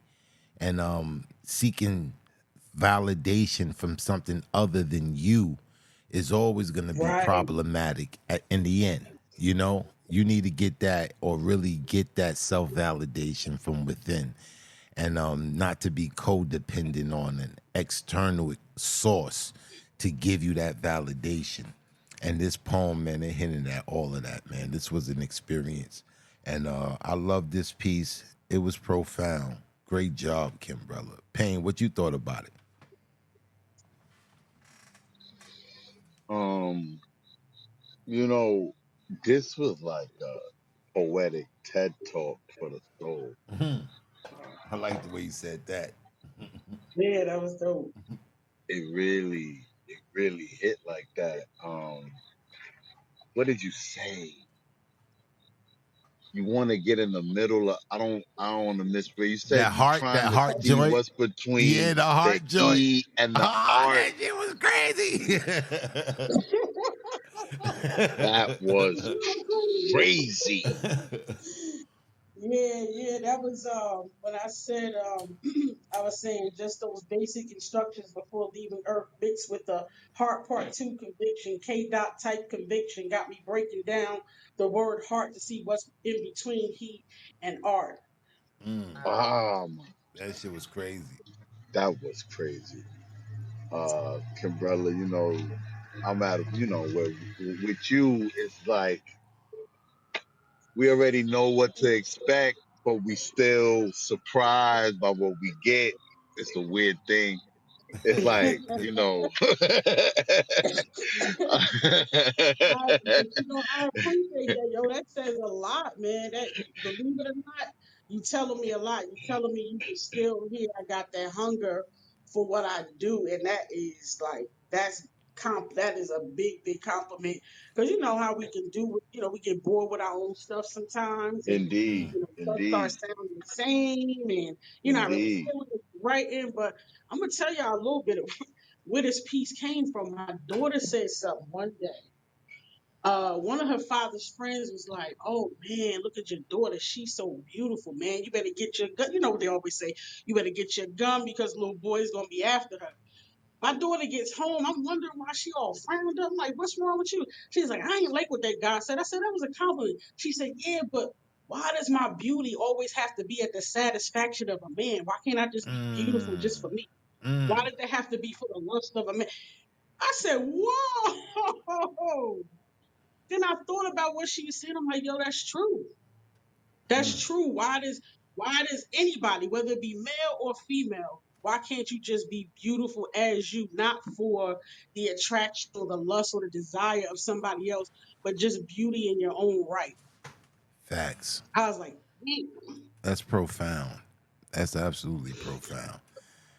Yes, I took that and my own feelings about, everybody, understanding sometimes people treat singleness as a punishment. It's not a punishment. It's time to really get back into you. That's the most high, like really giving you that time to like really look into you, correct some things, and really come back even more beautiful than before. It's definitely not, punishment, and don't succumb to the pressure of other people like, why you ain't in a relationship? Half of them ain't even got it together, So, Facts. just chill and do what you got to do to come back even better and add on to somebody that's worth Straight up. Profound, man. Absolutely profound, Kimbrella. It's always a pleasure when you come through, man. You just grace us with your presence. For real, for real. it. I appreciate y'all. One love, one mic. Most deaf. Most deaf. Yeah, Payne. I saved that heart line for you. I was gonna take that. I was like, man, Payne gonna talk about that, man. I'm gonna leave that for him, man. That joke was fire though. I ain't gonna front. Indeed, it was. All right, man. Let's get this train moving, man. We got a lot of people left. Who we got Next on next the on mic? mic is the collector. Oh, let's get the collector on the stage, man. Where the collector, man?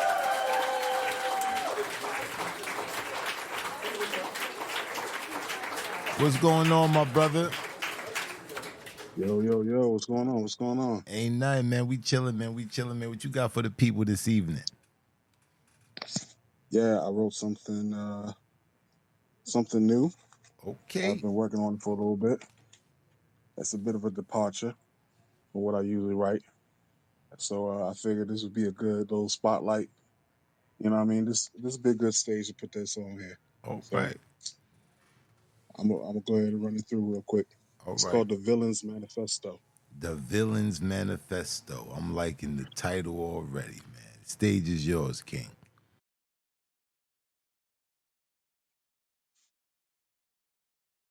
My room is a dark crypt, and where I keep my secrets, hiding away from The dawn, like a saddened child, it engulfs me, and the safety of its shadows wipes my tears with corners of decrepit cobwebs I've forgotten to sweep away. Red light blaring, reminding me to be cautious when I step outside. Many things mean me harm, but my room is my villain sanctuary. A place where I can monologue about puny mortals and their trivial matters, a place I can map out my plans and plot of world conquest. I can test theories of ubiquitous humanity and their righteous indignation, and if they would sacrifice their law for their morals. Justice, fair play, heroes, good guys, all lies. I hate capes. Shout out to Edna Mold. Burn bitches, inflate hate. No, I illuminate. I'll be the villain in your story. Propagate. They tell stories of the man that stares back at you when you dare look in the dark. Here's the part they don't tell you. I cry in the dark so you don't see the wrath within me. Conceived in iniquities, I learned there was no one to save me, so I learned to save myself. Build my wealth and believe in self and not those so-called heroes that they say will come at the end of the day and tell stories. I hate those stories. I laugh in the light because you label me evil, wicked, unholy. You can't hold me to your bigoted standards. I'm only here so I don't get fired. I'm only here and I'm tired of you preaching. I'm getting tired of these false prophets preaching salvation, though all they doing is enslaving the minds of the flock and label me the black sheep. But don't follow me. I'll only lead you to oblivion. Because I'm not a hypocrite. I'm the heathen. I don't have the answers. I only know that there's sin leaders fronting like they true believers, true deceivers, and yet you label me evil just because I refuse to be peaceful, spinning the narratives of this I'm lethal. Evil is like a shadow. It has no real substance of its own. It's simply a lack of light. Yet they call Lucifer the light bringer. Shall I be your devil? You can ignore the facts but not the truth. Should I stoop to your level? Should I show you my mettle? Do you know of the rage of a black man when he refuses to settle? Come then, I will be the villain. I will warm my soul with fire from the bodies of those bold enough to step to me. And you ask, how can I be this way? Easy. You never gave me a chance to be anything else. Poem. Shit like that, shit like that, shit like that, shit like that, shit like that.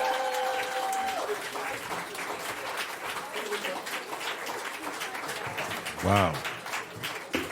Wow, this was compelling, my brother. This was compelling. The Villain's Manifesto.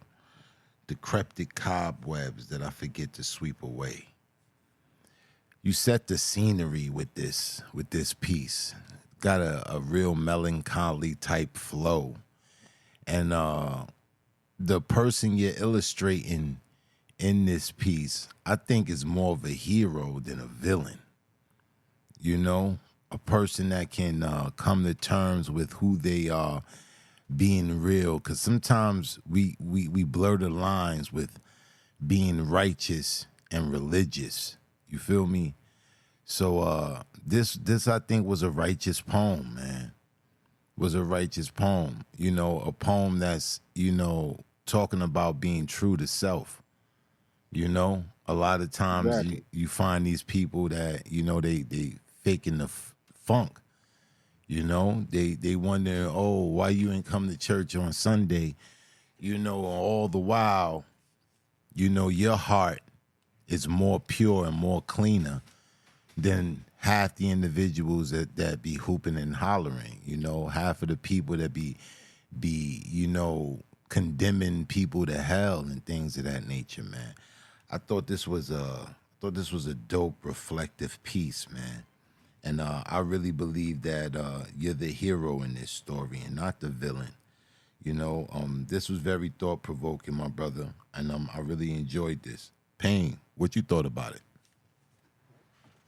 Um, I agree that it was a thought provoking piece. I do I do wish, collector, that you would have. I feel like this piece would do better with you having a little more voice inflection, maybe a little more emotion in the delivery of the piece. I just feel like the piece had hit better if you got like a little more, or if your delivery reflected a little more emotional connection to the piece. But I do feel like the piece was thought provoking, and I thought it was insightful as hell, man. And I appreciate I appreciate y'all. Most definite, my brother. Most definite. Anytime. All right, all right. Let's get this train moving. How many more people we got in queue, bro? you.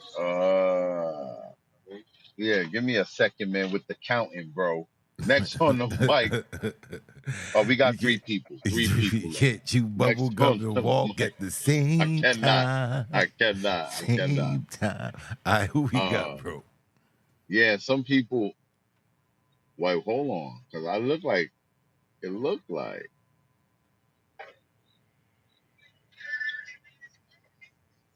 Yeah, Russ is closing us out because everyone else on the list is no longer with us. I Oh. mean, in this room. I don't mean they depart.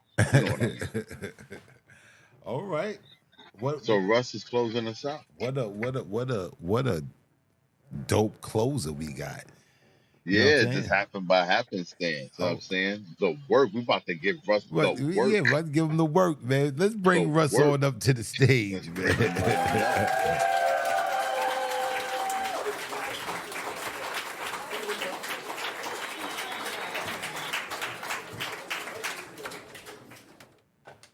What's up, gentlemen? What's going on, Russ? You You closing us know, out, man.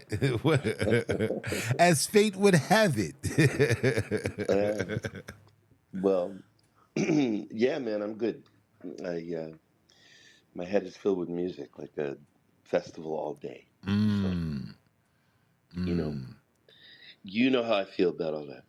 All right, listen, you've been going a long time, so let me just get right down to business.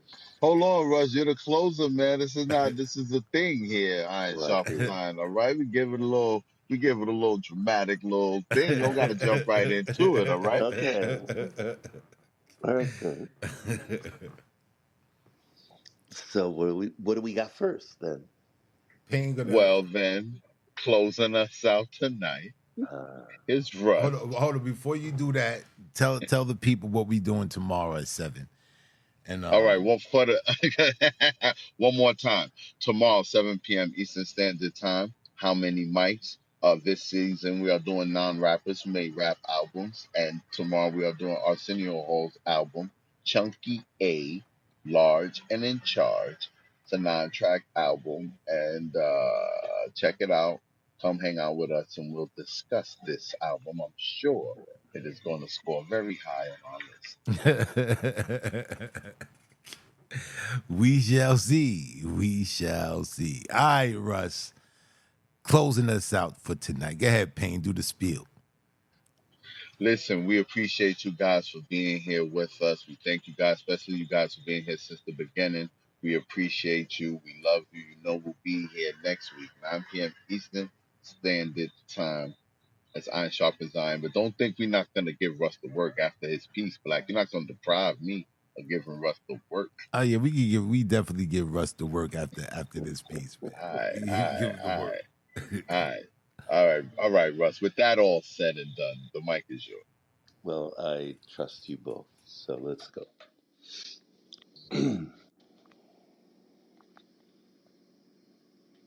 My jaw drops, ecstatic student of musical interludes. In awe, my maw opens to hope, a fairly slippery slope to the unbearable. Despair pushes in, unaware, sweaty, never. Never ready for this, but kiss planted like praying mantis. First the smack, then the attack. Despair despotic on my lips. I try assimilation in little sips. Medicinal, a digestif. I counter with firm belief in the sanctity of all, then back to enthrallment. Some tall orders require mortar and pestle, a resounding compounding to replace loss with foundation. Then I feel grounded, feet in grass and earth touch, rebirth, maybe mirth. In any case, unbesmirched, I pray, both in the lurch and sacred church. I'm in a congregation of the nervous. We make our own service, sorting what we deserve from just desserts. Watermelon kiwi, I see freedom in sunset lessons, sunset blessings. All is revealed if we but pay attention to this rocky path, authored by a moth, a natural sorcery. Let me pluck up my courage for some hard harmonics, warm up to deep sonics, shake everything that I got, unbottle the mottled genie, open the throttle, and a coat a lead on. What a relief! I peep a little leaf unfurling, determined to germinate, an eminent emanation of realizations take root, a burrowing sorrow may bloom tomorrow. There's time for the furrowed brow, but just now I allow round sounds. I expound on it, a foundering noun in a sea of subjects predicated on verbigeration. If pink, I plink, I plan to think, I thank, a tank, I babble, head, I bobblehead a robber, gobble peach cobbler, a balladic word salad. Pluck up courage, pluck up courage, turn the page. Still, I have ritualized private rage in the age of ascension. I'm tentatively pitching tents. I need some attention. I wish you'd just send it. I don't like to mention it, but bring me peace. I got some tension that needs release. End of rainbow schemes can be deceiving. They lead to upside down, clouded dreaming. Roseate themes defy belief. A recitation of low clouds about me now. I feel joy despite furrowed brow and peace. Shit like that, shit like that, shit like that. Down the Mongo. Let me talk. Let Shit me like talk. that, shit like that, shit like that, shit like that, Let shit like that. me talk. Let You me got talk. it. Go Right. ahead. Let me tell you something. Let me tell you something. I'm from the Bronx, okay? In case anybody didn't know. All right. I'm from the Bronx.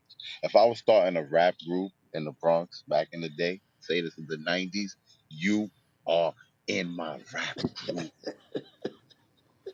You're in my rap. Yo, I love the way you rhyme. I can't help it, man. It's a thing, man. It's a thing. It's a thing. He said in all my yo, it's just it was too you're crazy. By the time you get to the Pete Salad bar, you just showing off. I think at that point in the poem, I'm like, nah, Russ just showing off right now. Like this piece is just like this is Russ collar popping. This is crazy. Uh, Astounding.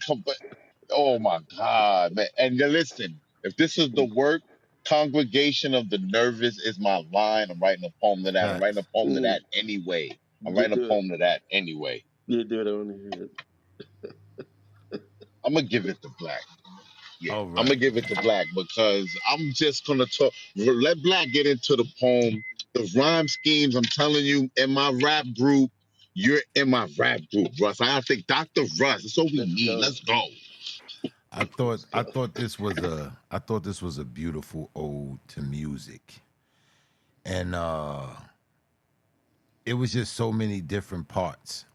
But it makes me remember it was one point in time in my life when I was struggling with music, knowing that music was like really a part of me, but for religious beliefs, it was something that was of the devil. You know what I'm saying? And Yes. and it was conflicting, trying to be someone that was, steadfast with my religion, but still trying to be true to myself.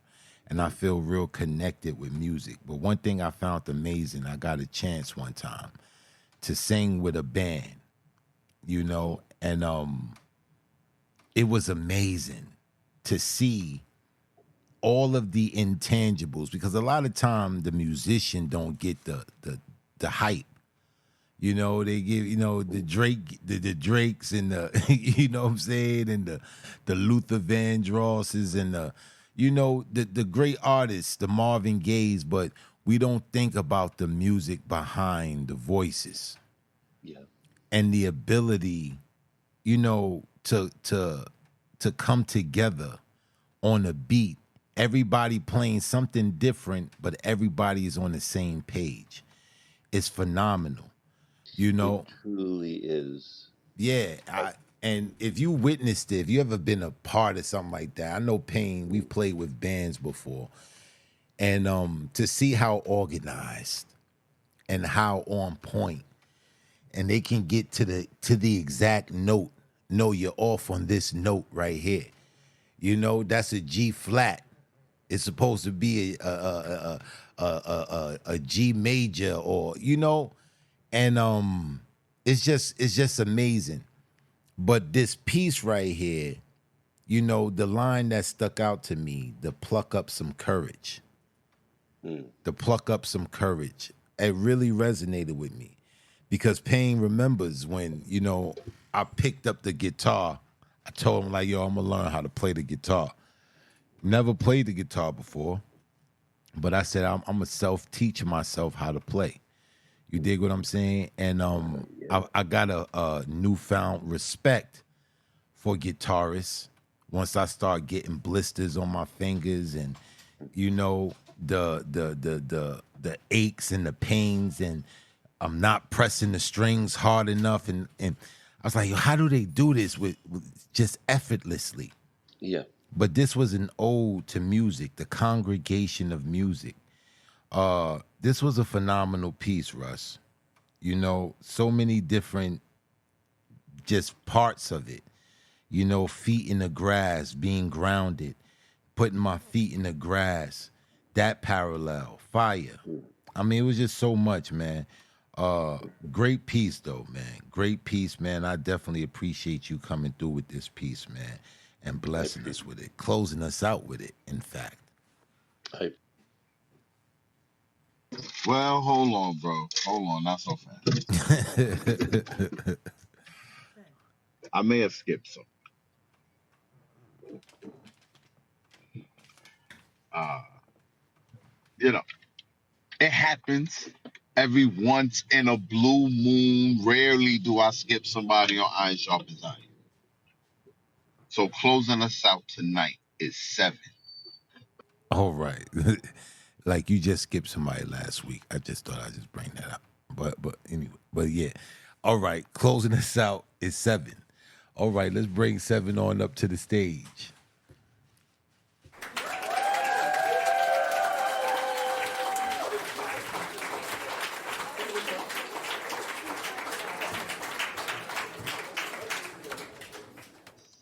What's going on, my Hello. brother?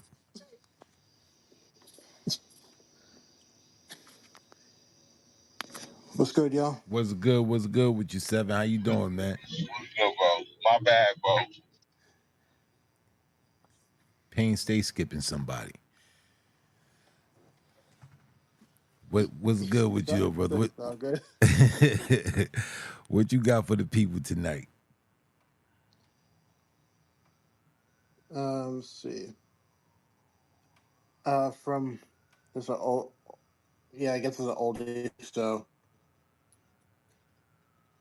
called a gingerbread dough. So if you're familiar with the gingerbread man, Mm-hmm. you'll get it. All right. Stage is all yours.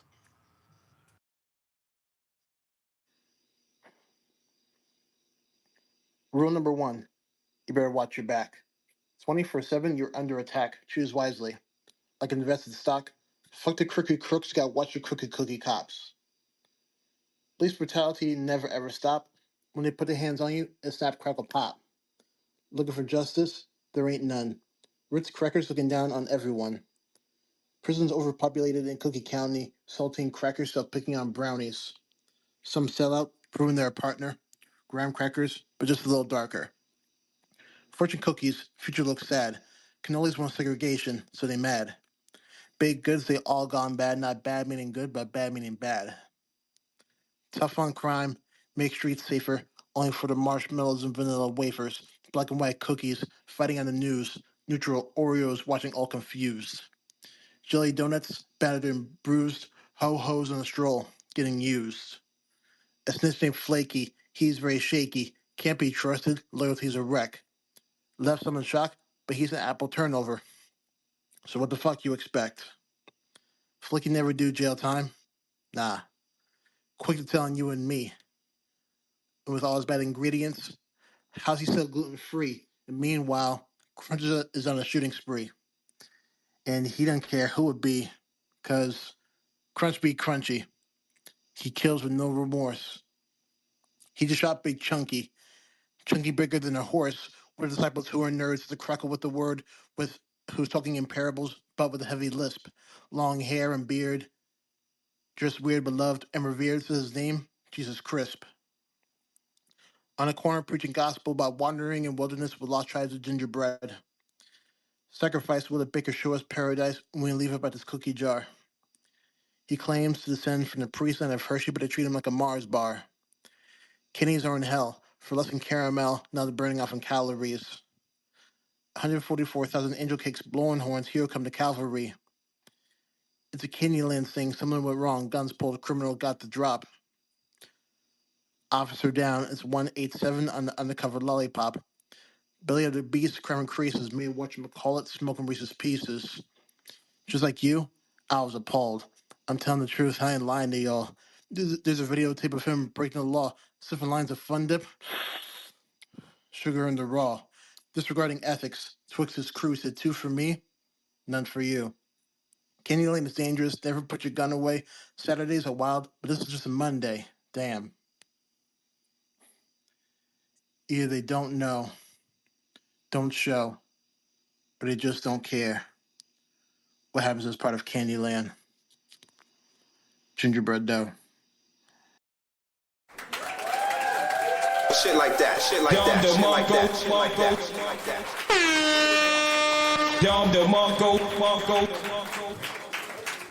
Wow, we want to thank our brother Seven for closing us out. It's been a great night of poetry. Thank you guys, all you guys that came and showed up from beginning to end. Shout out to my nephew, came through and dropped them dope ass bars on the platform first time. That was dope. We had a few first timers, man. We appreciate you guys for coming, and go check out the podcast. If you haven't subscribed to the podcast, subscribe to it, give it a like, rate the podcast, man. And we would definitely appreciate you guys. Payne, any last words? Nah, man, we appreciate y'all. Thank you for coming through. Seven, thank you for closing us out with that piece. And we see y'all next week. Thank you guys. We love you. Good night.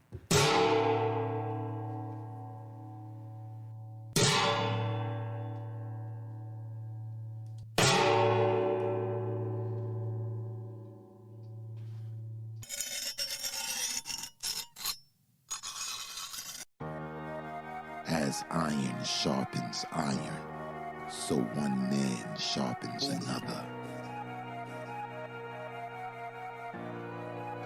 The story. I thought the story, I thought it was a good story. I just felt like it was parts of the story that lagged a little bit for me. Your cadence, man, it captivated me.